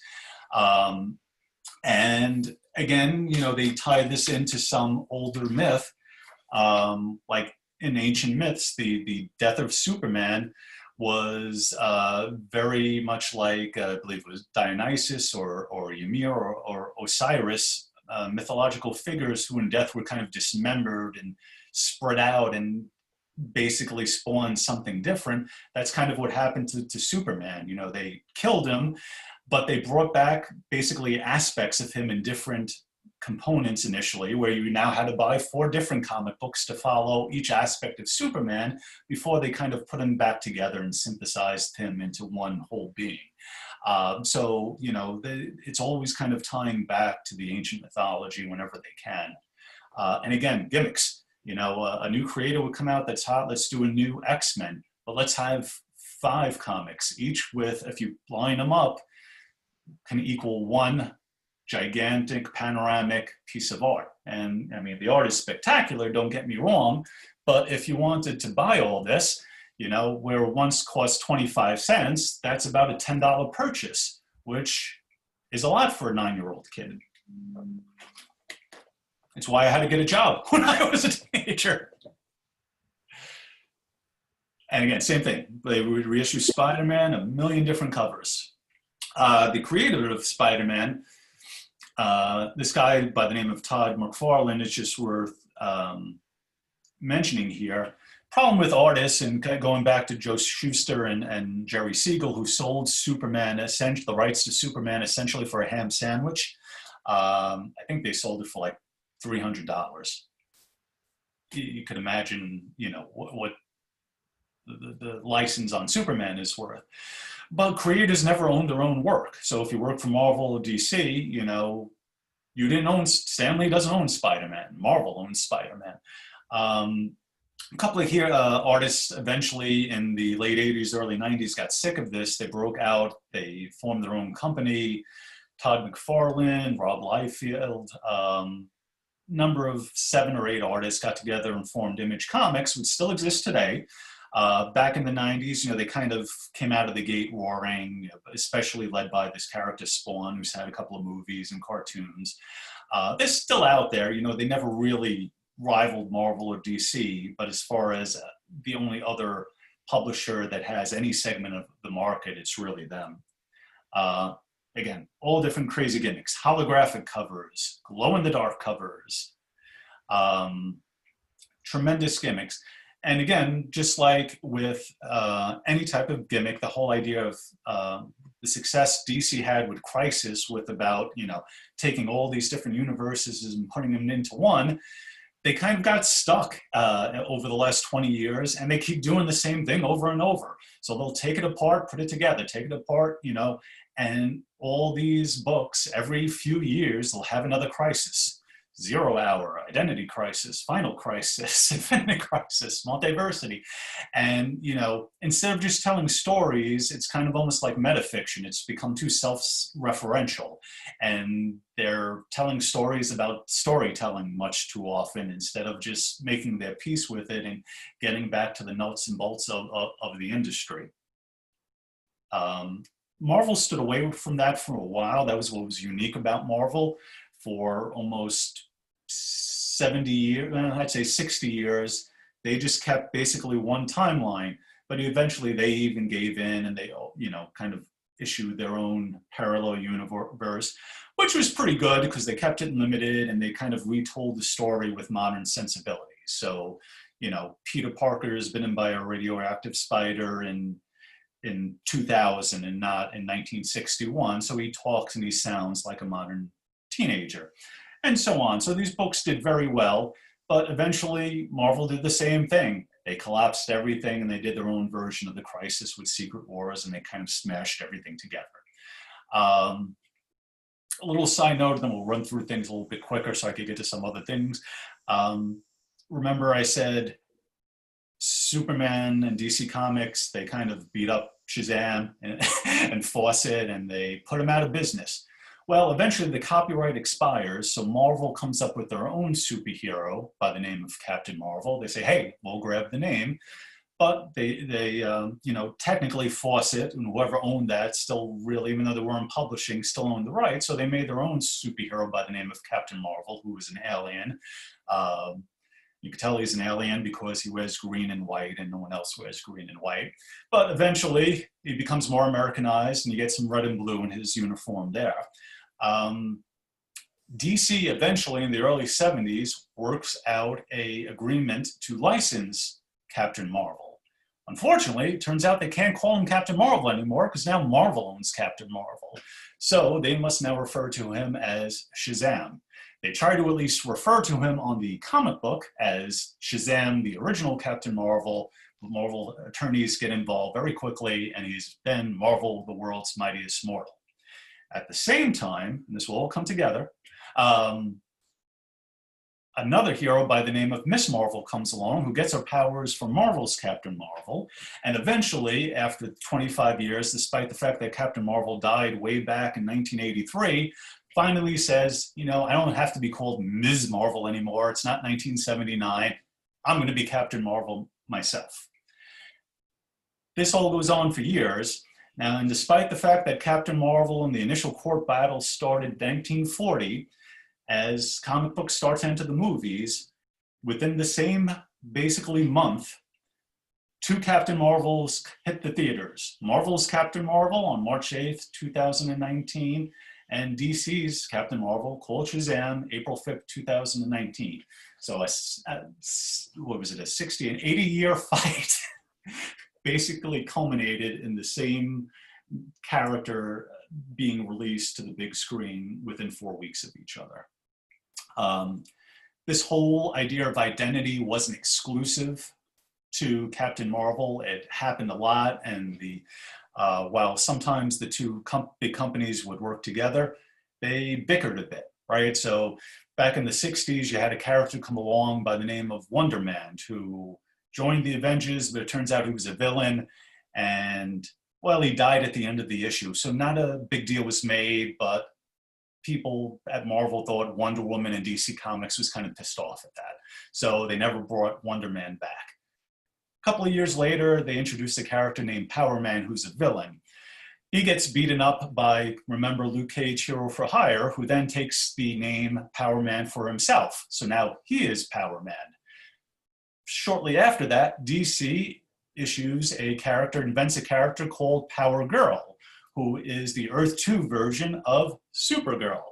Hope everyone's taking notes. There's going to be a quiz at the end. Power Girl, Marvel gets upset at this because they said, hey, Power Girl, despite not really resembling Power Man, is a little bit too close for comfort on the copyright. So you can't do that, you know? Or if you're going to do that, what we're going to do is bring Wonder Man back. So again, this is kind of bickering that plays out over between the two biggest publishers over 40 years. And all these characters exist today. I'm just going to go through right now, anyone has any questions about anything or comments? Is this screen stuck for someone else? Is it the same screen on for the last 2 minutes? I think so. It's been on mine. You guys aren't going to different screens? No. Oh, Really? Yeah. Anthony, are you still collecting? Hold on. I see it. The screen sharing is paused. Hold on. There you go. You see something different now? Yeah. Okay. Okay. Did you see this one? We do now. Okay, so this is what I was talking about back then with the whole Captain Marvel issue. Okay. Okay, it makes a little more sense with the slide to go on it. So like I said, those were kind of all the different versions, and these were the movies that were finally released. Just to recap quick, this was the whole Wonder Man, Power Girl, Wonder Man issue. And So what I'm just going to go by really quick is just some famous panels, because aside from the storytelling, which I've kind of focused on, really what also draws you in is the artwork. At least it's always drawn me in too. And I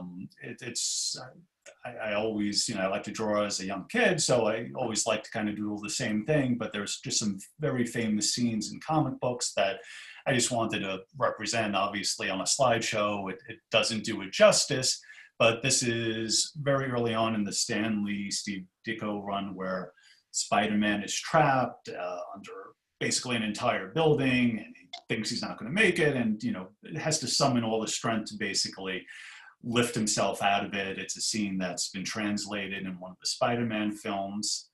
Back then, a few slides ago, I was talking about Daredevil and Frank Miller and how he was very influenced by martial arts, and he had just a very clean brushstroke, I would say. And these are just some very famous scenes from one of the Daredevil stories where the girl in red's named Elektra, the guy with the bullseye is named Bullseye, and where Bullseye kills Daredevil's girlfriend, that brings them into conflict there, but a very famous scene in panels. Some more from Frank Miller that had to do with Daredevil there, and you just wanted to show some varieties on how the artists use kind of storytelling even within the same page and within the same panel, using color and different lines and ink work and brushwork to convey emotion. The beautiful thing is, they control the camera, right? So you could do a close-up, you could do a pan back, you could do a bird's eye, you could use a silhouette, you could do anything you can in film, and you control the camera. Some panels from Thor. This is pretty cool. One of the biggest artists from the last 20 years is a gentleman by the name of Alex Ross, who's a painter, who added this degree of realism to interpreting superheroes. And he did this limited series called Marvels, which basically follows a newspaper reporter and what the appearance of superheroes would look like to the average person. And he had this super realistic style that kind of, gives you the idea, what would a Human Torch look like actually coming at you? It looks rather benign on a little two-dimensional, flat drawn panel, but the way he painted, this was, what it looked like, the fight between him and the Submariner looked like in 1938, but now it looks like this, which was pretty cool. And when the Submariner unleashes a tidal wave on New York City, it looks like that with such a talented artist. That little kind of worm's eye view, I should say, of what would a giant man actually look like using buildings like we use the pavement. It would be quite an awe-inspiring sight. Same thing with, Captain America kind of leaping overhead. And these is just this is Kingdom Come, which I also spoke about, basically, that has to kind of deal with, again, another dystopian society where heroes and villains increasingly use more violent methods, and you can't even tell the heroes from the villains anymore. So really, everyone acts with a reckless abandon, even the heroes, putting everybody in danger.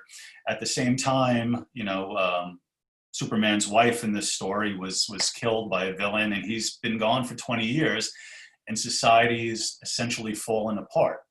And it looks like it is going to fall apart. Basically, this sequence of panels here show there's a bunch of heroes and villains fighting on a bridge. They don't care who gets hurt. This cable car is about to fall into the ocean. Then all of a sudden, the way he draws and writes it. And suddenly there was a wind, not a wind, a blur of motion, bending of steel, and their weapons, and changing the very course of the mighty river below. And even before the bystanders freed themselves from the cable car, they knew, we all did. We knew and we remembered. Look up in the sky. And you have this image of Superman returning overhead, an image that was used in one of the more recent movies, actually. Not as well as here, but it was tried to be interpreted in the film. Just to go through these panels very quick. This is, again, just like with myth, you can retell the same story, and here's a different interpretation of Batman's origin. And this is from a story by the name of Year One by Batman by Frank Miller and artist David Mazzucchelli, who's terrific.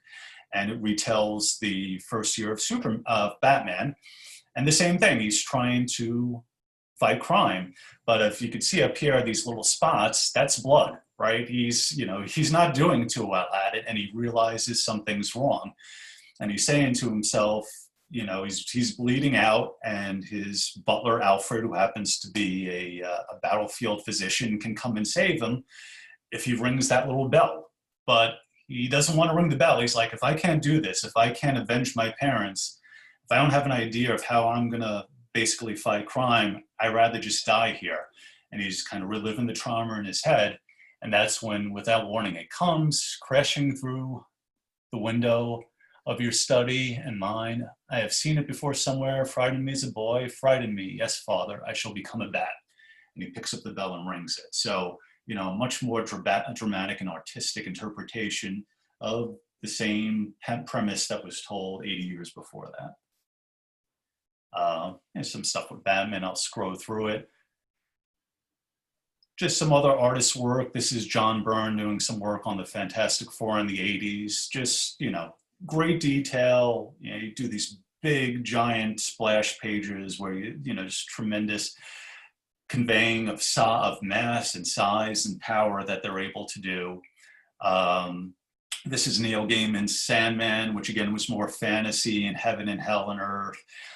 Terrific book, but again, more influence from the British invasion of creators that came over in the late 80s.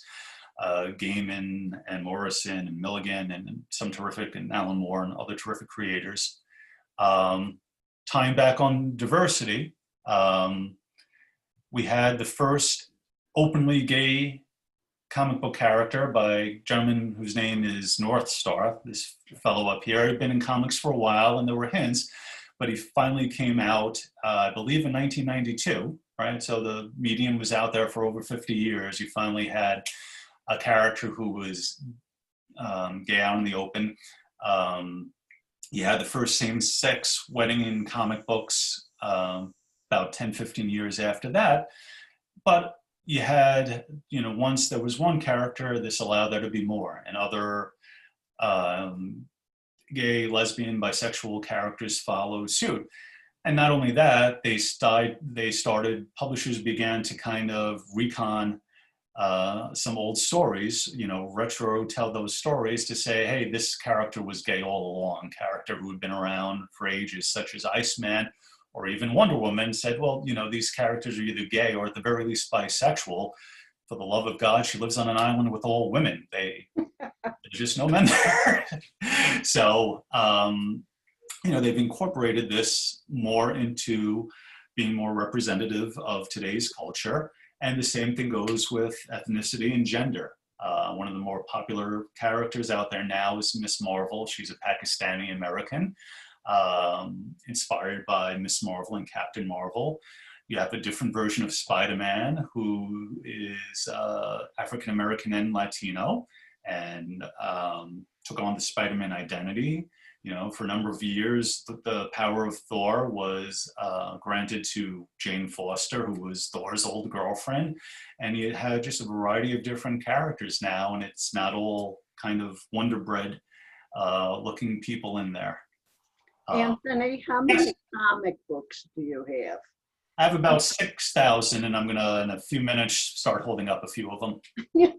Because this is an amazing array.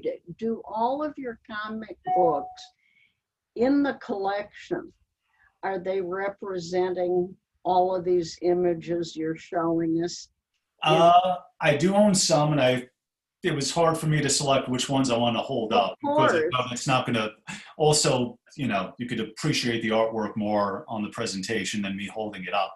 So I do have some of these, you know, I was always just someone, I bought them to read them. I liked them, but as I got older and had a little more disposable income, Yeah. I wanted some nice things. So I was able to, you know, say, hey, you know, I'd like to collect this, and I'll hold a few of those up and I'll show you, you know, parts of the collection that I did. Because one of the wonderful things about Anthony with the birth of each child affixed to their bedroom entryway was, were they the originals? What did you put up there? They were essentially mounted versions of The original. original covers of, you know, Batman Okay. #1 or Wonder Woman #1 for my daughter. Yep. And I've put that out there. And I have a few pictures I'm going to show you too in a second. Just to give you a quick kind of view. This is my favorite comic book of all time. Just to kind of explain what I always liked about the medium. I bought this off the newsstand. I vividly remember where I bought it, when I bought it, 1977. And it is an Avengers comic book, and it, you know, the cover just grabbed me. You had all these bright colors, and, you know, this little guy growing big, and ants crawling over everyone. And when I read the comic book, I, you know, just kind of fell in love with the idea of the Avengers and Marvel itself, because within the comic book itself, it kind of recapped the history of all the characters and all the different incarnations of the team. And I was like, wow, look at this rich history. I mean, in some ways it's, you know, like collecting baseball cards, and, you know, maybe you grew up with Reggie Jackson, but you want to know who Mickey Mantle was then and who Joe DiMaggio was. So this continuity in comic books, you know, I really kind of fell in love with. And my favorite character always was Hank Pym, who is the character who became Ant-Man. He appeared first in a story called Tales to Astonish. He wasn't a superhero. He was just a scientist who invents the way to shrink. And kind of like all those sci-fi movies of the 50s, you kind of had the man in the anthill type of story, where he's, you know, all of a sudden getting chased by ants. Well, the issue did so well, they said, well, let's invent a way that he could talk to the ants so they could help him out to fight crime, of course, and he becomes Ant-Man. But, you know, he's an interesting character because soon after that, he's never comfortable, and he goes from being Ant-Man to say, hey, if I could shrink, I could grow, so I could be Giant Man, and then I could be Goliath, and then he becomes this other character called Yellow Jacket. And then they give him a nervous breakdown in the middle of it. He's actually the first comic book character to outwardly suffer from mental illness. And he has a breakdown and unfortunately creates one of the worst villains, Ultron, from Synthetic Life. And also this famous panel down here where it's very interesting. You know, the character got into a lot of trouble and kind of disappears for a while, because the way artists and writers work in Marvel is a writer will just give an artist a breakdown. And in it, as he's having one of these breakdowns, it says, Hank pushes his wife aside. So for whatever reason, the artist drew it like this, which forever tainted the character as being a wife beater, which is terrible in itself. But again, you have a lot of characters who kill a lot of people all the time. But for the time, the place, and when this happened, it kind of ruined the entire character. So much so that they later on then made him a villain, and they kind of took him off the table altogether. Other thing, like the Avengers, is, you know, you like following the history. Cool thing about Iron Man, he would change his armor every couple of years, and things would get more modern and more sleek and more high tech. And different characters would become this, different people would take on the same character, and other characters would go on. Like I said, the original Robin, Dick Grayson, became Nightwing. And for a while when Batman died, he became Batman. Jason Todd was killed by the Joker, but no one stays dead. He came back and he became the vigilante, the Red Hood. Another Robin came on by the name of Tim Drake. And the most current Robin is Damian Wayne, the son of Bruce Wayne, and the daughter of a supervillain. Ra's al Ghul, an international terrorist, kidnapped Batman once, but he fell in love with his daughter in a story back from 1972. And they had a night together, and it turns out, we didn't learn for almost 30 years, they had a kid who was Damien. Would you like to guess what Batman's baby mommy's name is? Talia. So Barbara's daughter's name, and my wife. So just a little bit of a fun fact there. Just going to kind of just run through some quick artists we like too. Jack Kirby, who's essentially the king of all artists. He's the one that started it all. Just grandiose and epic storytelling. You know, he's kind of the measuring stick for it all. Steve Ditko, who did Batman, co-creator of Batman. He had this wild kind of psychedelic style that really reflected the time. Gene Colan, who I always loved, he did Dracula, and, you know, different art, like, there was just something about his style that was like emotion and fluidity, the way he drew everything, you know, you almost felt like things were rippling on the page when you looked at his artwork. George Perez, who did some terrific teamwork. John Byrne, who worked for both companies, really clean, crisp style. Just to talk a little bit about the business very quickly, you know, we were looking at how much comics were, you know, sold for. Essentially, for almost 25 years, they stood at a dime, right? Action Comics #1, 1938, 10 cents. Median cover price, 1961, a dime. But then they just started going up. I mean, when I was a kid, they were mostly, I watched them go from 25 cents to 50 cents over the span of 15 years while I was in elementary and grammar school. Here but, you know, once you got into that collector's market and spectators came in, they really jacked up the price. And because of the fancy covers, now all of a sudden comics were $1.50 and $1.95 and then $2. And now essentially the standard comic book, you know, a 22-page comic book, not anything fancy, the cover price is $3.99, right? So once upon a time, I got $1 a week allowance when I was 7 years old, and I could go to the comic book store every week and buy 4 comics. You know, I need a union job now just to be able to, at the very least, to afford any sort of collection and keep up with any comics. So it's you know, it's really changed over the years. This is my comic book store, which is in the neighboring town. And just to let you listen to someone else talk for 2 minutes, I did a little quick interview with my owner of the proprietor there. I thought you might find interesting, if you don't mind me playing it. What do you mean you can't open? You son of a gun. Hold on.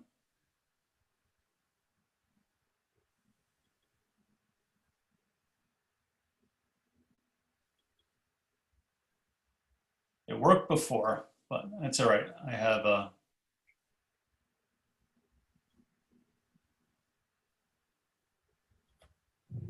And now let me introduce you to the proprietor of Rogue Comics, Peter Mandel, here in Cranford, which I've been coming here since I moved into the neighboring town about 14 years ago. Some quick questions here. When did you start collecting yourself? I collected as long as I can remember, definitely before I could read, because my older brother loved comics. So for me, I had to, of course, have a comic book because my brother was getting a comic book. So, and my mom, I was the non-reader in my family. So my mom used comics as a way to get me to read as I grew up. Terrific. When did you first know and have the idea and then actually go into the planning of opening up your own store? It's interesting. I mean, no one really goes to college to open up a comic store, right? I was going for childhood education and was going down that path, but loved comics. And the opportunity, I worked in a comic store, and then the opportunity just kind of came where I kind of decided I wanted to do this. I started selling when online boomed in like the late 90s. I was selling and buying stuff, and that somehow spun into me having my own space. So I didn't really intend for it, but it did work out. Terrific. Over the, so the store's been open 17 years. 17 years. During that time, what do you think have been the most impactful changes? Well, the movies definitely helped. That definitely brings in an audience. But it is weird how you see clientele change. You know, when I first opened the store, it was still kind of like a boys' club, and occasionally you'd have like a girl come in. But now comics have reached such a different audience. You have a lot of high school girls who come in and want to read comics. Comics aren't just aimed at 15-year-old boys anymore. So that's really changed a lot in the industry. What would you say the average age right now is of your? That's interesting. You know, forever I would have always said my age. And what I mean by that is people who have jobs and discretionary income who can now buy the things they wanted when they were a kid. You're actually seeing a lot. There was a big movement to get a lot of kids back into comics. A lot of times for the same reason why I got them, right? It was something that got me into reading. You are seeing a lot of younger kids getting back into comics. I have a whole section of my store now just for, you know, young readers, because it is something that comics are really promoting. That's how I've indoctrinated my daughter too. Right, So right, it's, exactly. it's the way to do it. And, you know, unfortunately, COVID obviously has had tremendous impact on everyone, you know, very serious impact, but specifically on the comic book industry, you know, how has that impacted as a, you know, local small business? It is weird. I mean, running a business right now is just weird. I don't have any other word for it. So they didn't print comics for a couple months, because the way the stores work, we typically pay up front for everything and then sell. So you would have had stores like mine that I was closed for just about 3 months exactly. I would have been taking in merchandise and it would have just been piling up. So there was no comics printed for a while. It was definitely difficult. Having said that, it is such a loyal fan base of comics that everyone's kind of coming back out now that people can safely go into stores. It's been great since we've been open. It was a little touch and go from March 15th to June 15th. Hopefully we're on the right track now. Yeah, it seems good. Now I think I'm going to do some shopping myself. Pete, thank you very much. No problem. Figured you might find that interesting, different point of view from someone who's run it. You know, that was probably my dream job if you would have asked me when I was 10 years old. Maybe if you asked me now, but you know, he's a good guy, and I'm glad to have him in the neighboring town to enjoy his store. I'm just gonna go. No, hold on. I just want to skip to the end since this is running a little bit longer. I just wanted to touch on a few things. Yeah. Oh, son of a. Bear with me.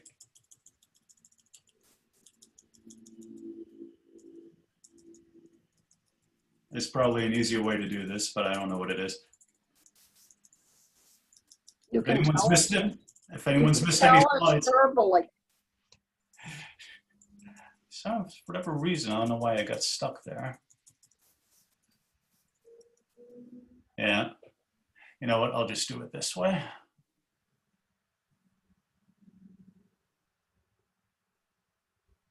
Come back.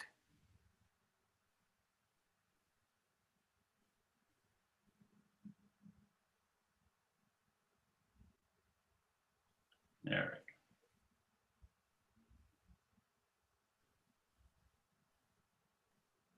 We're just about there. Okay. So just to, you know, quick little snapshot of the industry. Marvel is definitely the biggest publisher. DC's right behind it in blue. You have Image Comics that's, you know, very, still has a piece of the pie, but nothing compared to the rest. And there are a few other independent publishers. These were the top selling comics of the first quarter of this year. If you look at the cover price, you know, a lot of these issues are #1 issues or anniversary issues, $7.99, $9.99, $4.99, not for little children. You know, you have to have some sort of disposable income to be able to buy this stuff now. Just the size of an industry, 2018 total sales, $1.2 billion. And the industry is a little different. It's not just comic books. A lot of times it's graphic novels that are, you know, either standalone stories or collections of 5 or 6 issues of existing comic books. And, you know, they come with different hardcovers and a different quality of paper, but they've become a big part of the industry. And a lot of people, you know, not a lot of people buy in the retail stores. Most people buy on Amazon now. And if you can't, don't have the time to get to the comic store every week, every 6 months you could go and buy the next collection of it, which is kind of like how manga always was in Japan anyway. So we're kind of following that model now.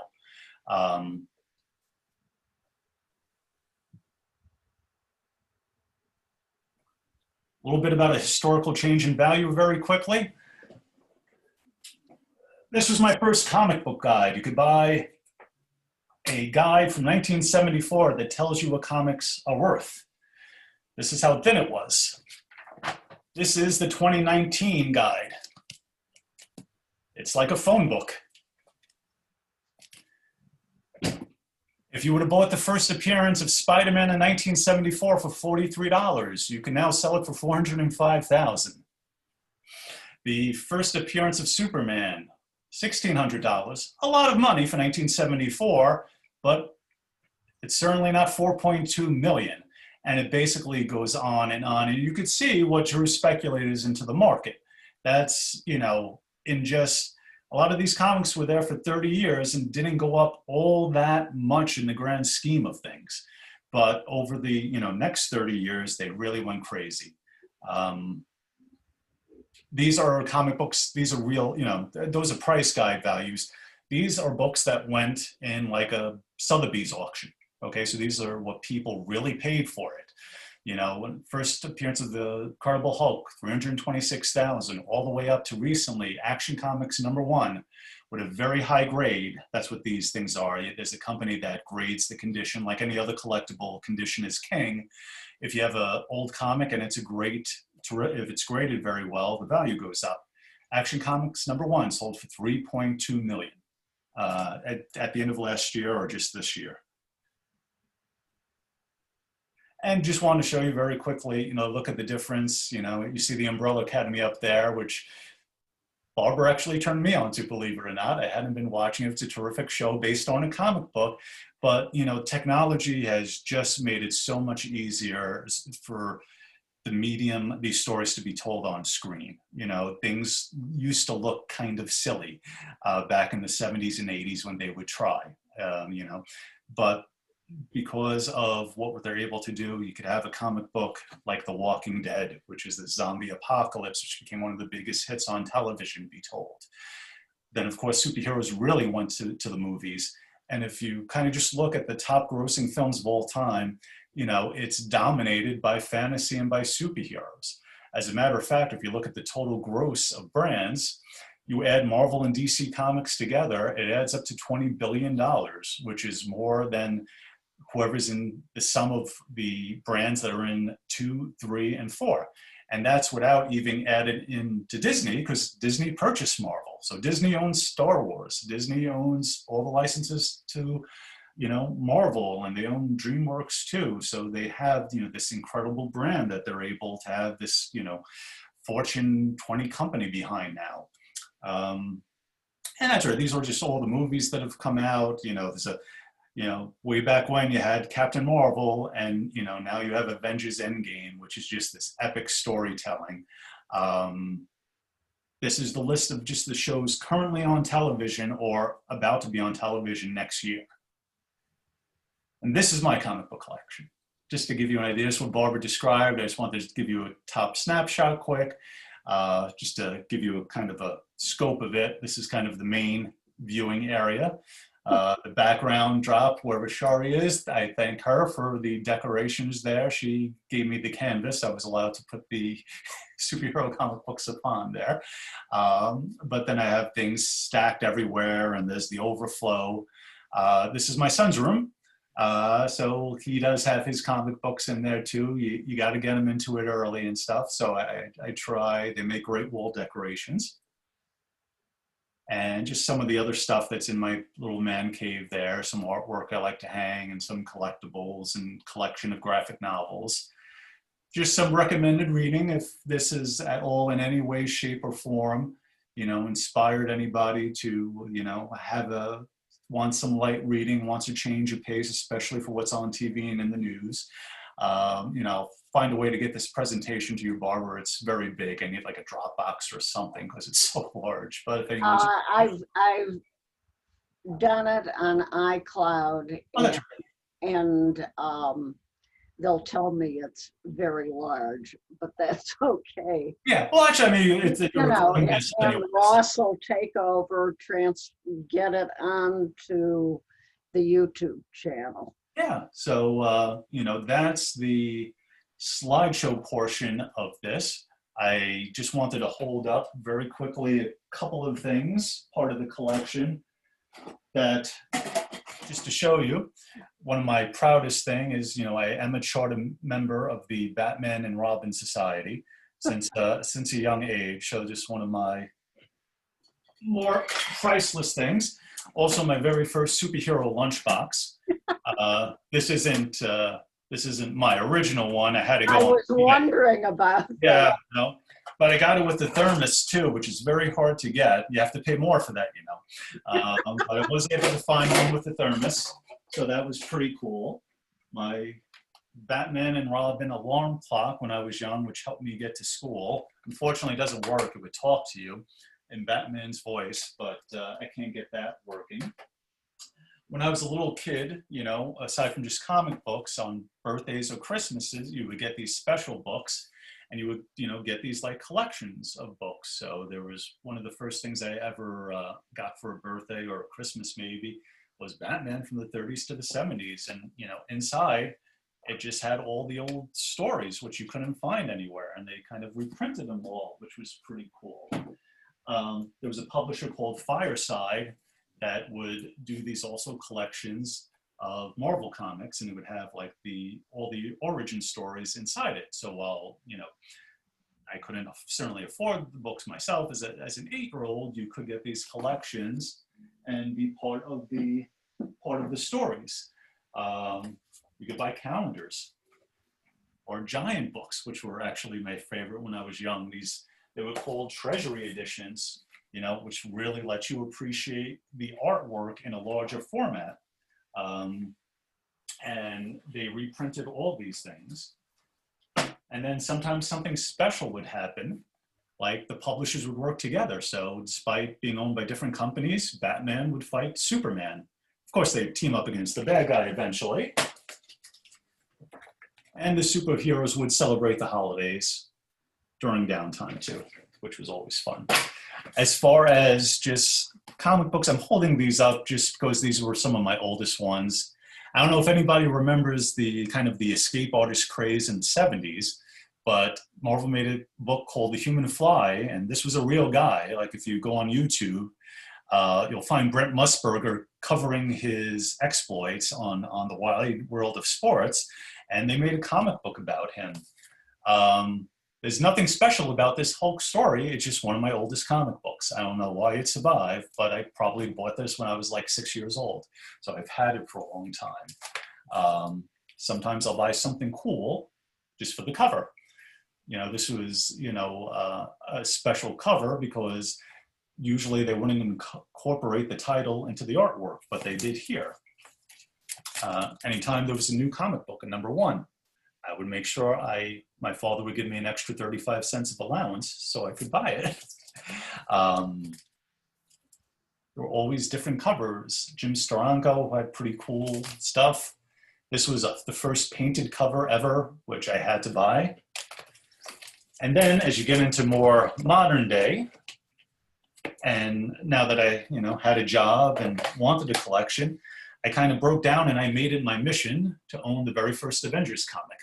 It's a very low grade because I would, even if there's no world in which I would spend the amount of money a high grade would be worth, but I just wanted to own it. And thankfully I bought it before the movies came out. So this probably cost me, I don't know, say $300-400, it's probably close to $1,000 now.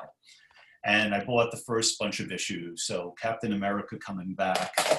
And there isn't a grade of Fantastic Four #1, which would be kind of the most important Marvel book to own out there. Even the worst copy is thousands and thousands of dollars. But I did get a copy of Fantastic Four #3, which is cool because it was the first time they ever put on a superhero uniform. So this was the most, yes? I'm curious, instead of, you've done a fabulous job of collecting from my limited exposure to the medium.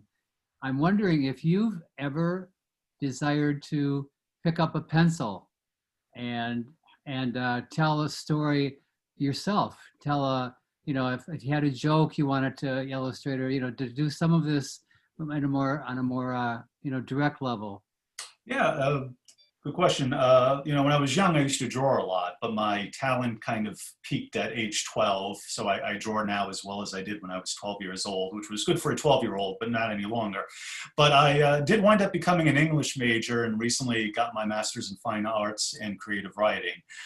So I've done a bit of writing, some short stories published in some online collections, and I have a novel that I'm trying to seek representation for. So yeah, I mean, just like some of these other guys, if I look back to that as well as film and TV, I'm a creature of comic books and television and film, and I always like storytelling, and I don't do it as well as a lot of these folks, but I like it enough to give it the old college try, as they say. So do you like Liechtenstein? I enjoyed the, I enjoyed aspects of it, growing up in different other types of, artwork and being exposed to that. But in the end, I mean, not until I was really older in college, my exposure was, pretty limited to really the mass media type of stuff, which was, comic books. I became an avid reader when I was young too, and, reading science fiction and Dune and stuff like that. But, I like to think I've become more cultured over the years, thankfully. I think your cartoons are great culture. I Well, think they're marvelous.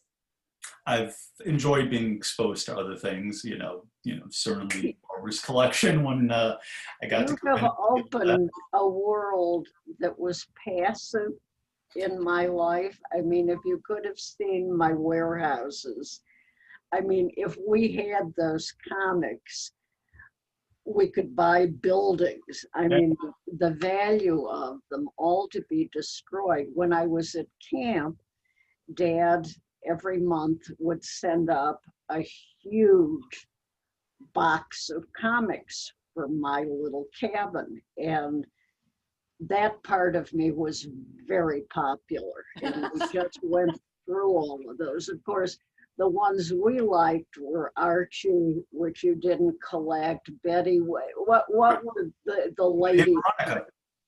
Veronica, yeah. Betty, Yeah. no, Jughead, Archie. So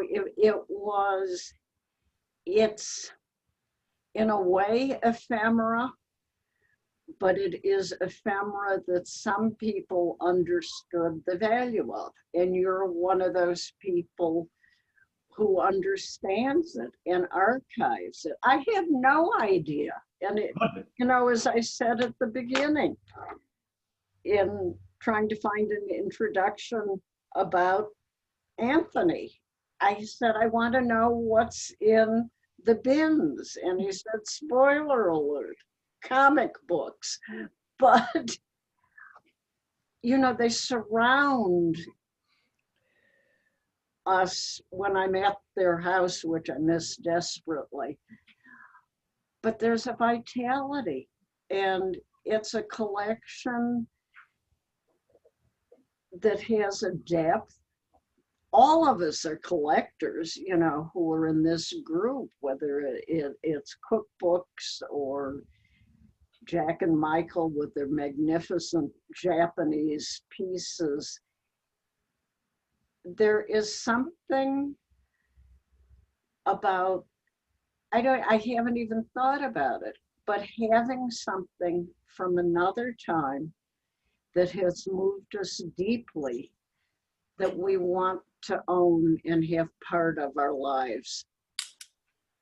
Yeah, it's, and I've drifted in and out of it a number of times, but eventually you wind up circling back to the things you enjoy. And, like again, my I buy Anya a couple of comic books every week. Actually, as a matter of fact, where did I put it?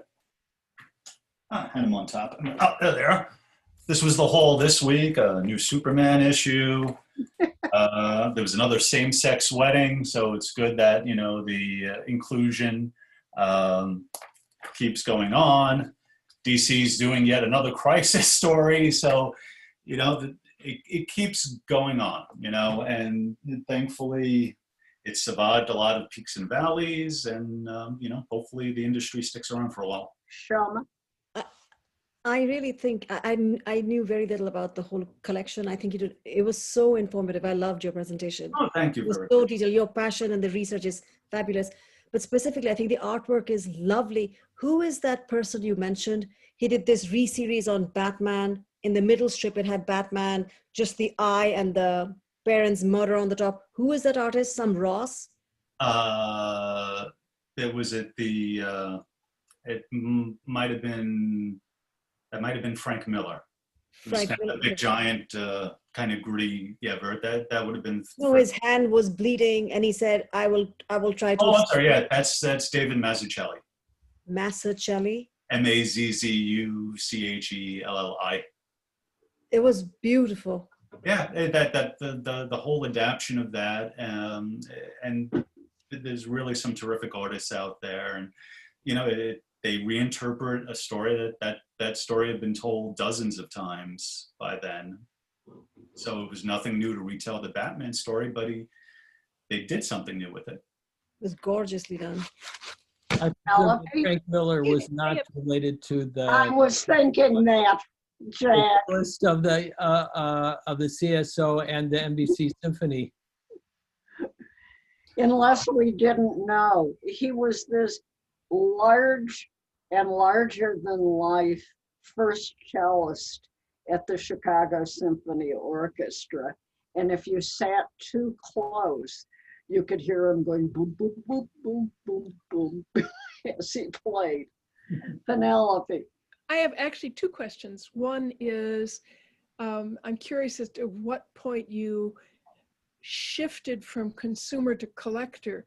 I also, as those who were here last week, I also had a comic book collection as a child. And I do remember them as 10 cents. By the way, I think the 3-cent stamp about paralleled the lifetime of the 10-cent comic book. And I had sort of the going rate of allowance, which was a quarter at that point. And that was enough to buy 1 or 2 comic books and the rest in Fleur's double bubble gum, which was the only kind of bubble gum. But by the time I gave mine away, and I mean, I had hundreds, I was not allowed any of the things you've shown me. I was not allowed anything that was at all violent, or classics comics, because because they would wreck the real thing for me. But by the time I gave them away and they didn't survive puberty, I outgrew them before that. They were in terrible shape, and wouldn't even today would not have. They were all Mickey Mouse and Donald Duck and all that. So at some point you have to have shifted from foregoing the pleasure of reading it regularly to preserving it. And the second question is, and then how do you distinguish between comics and graphic novels? Okay. I think of Mouse as a graphic novel, and Persepolis are 2 that I'm familiar with. Mm-hmm. How are they distinguished from comics? So there's 2 questions. To answer in reverse, it's basically the format, right? A graphic novel is sold almost exclusively through Amazon or a comic book retailer, and it's usually kind of sold as much like a book, essentially, hardcover, bound differently, and the format tells a longer story than usually, and also it's a one-shot. It's not meant to be a continuing, recurring series. Mouse was really a collection, right? It was originally released over, I think, almost a decade. I forgot what the magazine was that it was in it, but the Mouse graphic novel was really a collection. A comic book in and of itself, is that big. It's 22, 25 pages. It could be a limited series, but it's really the size, the format, the type of paper it comes on. And most of them are recurring series, although now, it's funny, they'll call it legacy numbering. So they'll release a new Superman #1 every now and then. Then they'll get tired of that and say, oh, this isn't new #5. This is really old number 907, which drives you crazy. It's very hard to keep track of, which I have a very long Excel sheet where I try to do this. As far as when I transitioned, pretty early on, because I was spending my allowance and, I got a part-time job after school at age 12 and was then spending my own money. I became conscious of condition. But, I would say to this day, I'm really more a consumer of it. There were a couple of things, I wanted Avengers 1 through 16, which is, a certain section of that run. I wanted a Special Fantastic Four book. There's, a number of other things I've bought that maybe statues or old things on eBay I bought that I wouldn't have normally did. But, and a lot of the collection, all of the things that did go up in value, I just happened to buy when I was, young, and thankfully took decent care of. But as far as, making it a collection, when I moved into this house in 2006, and I think actually it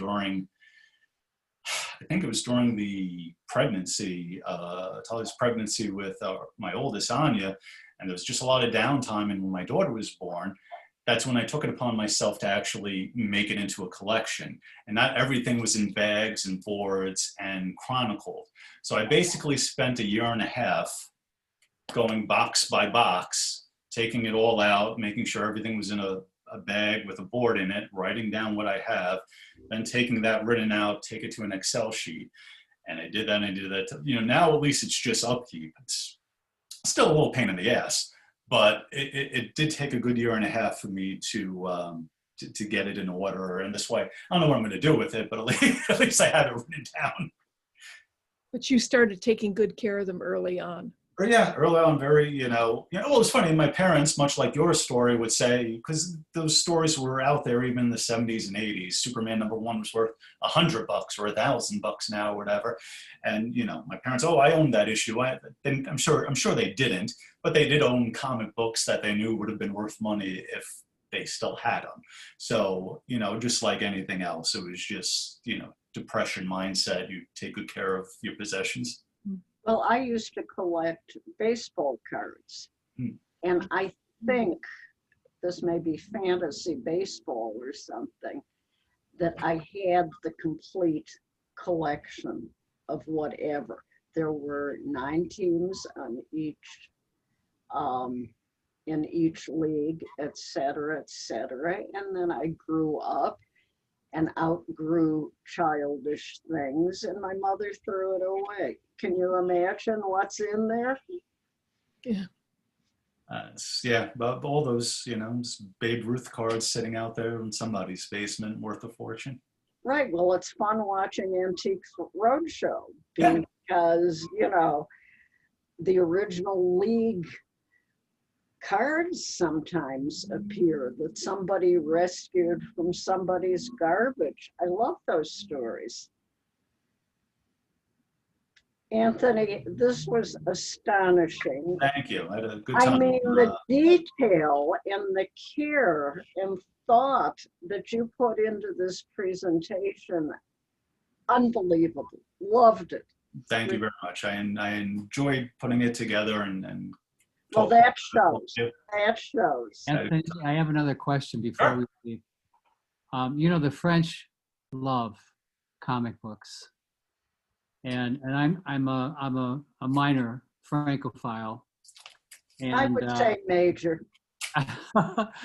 there's when you're talking about the turn of the century, last century, they had a character called Asterix, which is very, very famous and well known, and still to this day, cartoon character. was that any influence in you? Did that touch you? Did that whole culture of Franco comic touch you in your interest, or? No, that part of it, and I even missed out, not even the French influence, but a lot of the British influence. A lot of these stories when they were coming out in the 80s, I wasn't hip enough to, I didn't know these storytelling being told. Oh, look at that. I have the Wow. entire collection. My son reads them. Oh If you're my ever God. interested, I have every Yeah. single one of Asterix. Yeah. Yeah, no, that's Sorry, I didn't mean to interrupt. I was like, oh, I have Asterix. No, I that's- didn't want to read them, all of them. I was trying to picture it. No, it sounded familiar. I was trying to picture the artwork, but yeah, now you held that up because it's funny. Back when I could travel, I was in France or England, I would go into the comic book stores. Actually, I was one of the ones I held up. This is Sure, yes. what would happen is the other countries would get their version and they would translate them. Man, And Mr. Michael, he loves Asterix. So do I. He loves Asterix, and he collects comics. He has a great collection. Obelix, pretty round. Okay, now you go. Thanks. Sorry. Please close my door. Anthony, what I didn't have time to get you the last time I was in India, and Shoma may know it. She may have even been the person who told me that there's an Indian. It was Merle, an Indian superhero set of comics, Bahadur. which I was going to go look for you, but ran out of time. Actually, when I was trying to learn all of the different Hindu gods and what they do,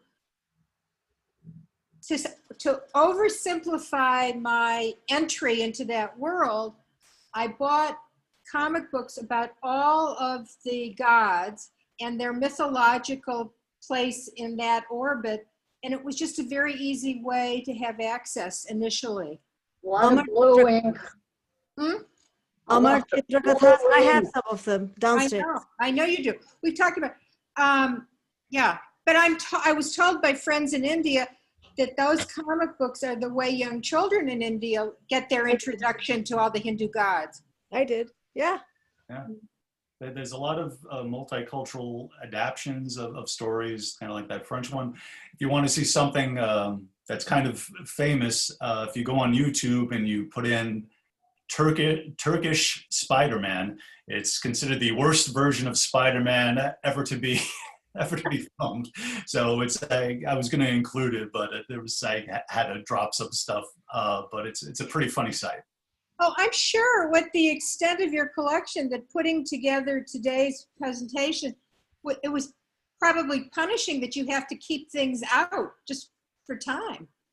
It's, there are people teach college courses on this stuff. I mean, it's literally a century worth of material just about now. But I just want to try to hit some of the high points at least. The French call it the ninth art.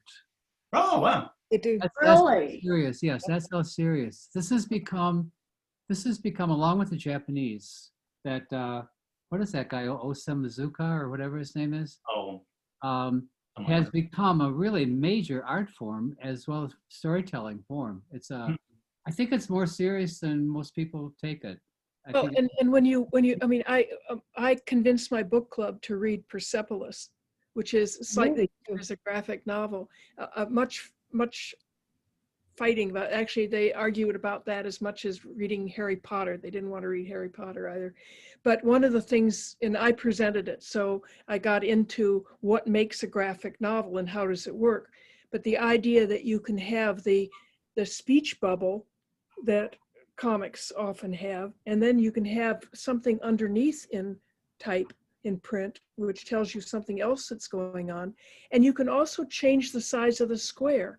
So if you don't have just all the same size, 6 to a page or something like that, you can have some with very large sections or even a whole page, and others that are small. So even though Persepolis is very simple art in many ways in terms of being entirely black and white and simple images, there are many effects that come through both right brain and left brain simultaneously, because it's both the words that you read and the visual art at the same time. And in that case, she uses two forms of words. One is what the character is saying at the moment shown in the picture, and the other is her comment on it, which is pretty multi-level and hard to do in any other medium. Yeah, it combines, you know, the written and the image in ways that are difficult everywhere else. You're right. Anthony, unbelievable presentation. Thank you very much again. And A great time. thank you for Thank all you. the time and care you put into exposing us to a new art form. Happy to do it. Thank you, Anthony. You're Love very you. The Japanese artist name was Tezuka. Okay. He was big in, what's they call it, manga or mango? Manga, yeah. Yeah, he was one of the huge. Anyway, thank you. This could go on, but we've got to go. Thank you so much. Thank you all. Hug the rest of my family for me. I will. Likewise. Love you. Love you too. Bye. Bye. Thank you.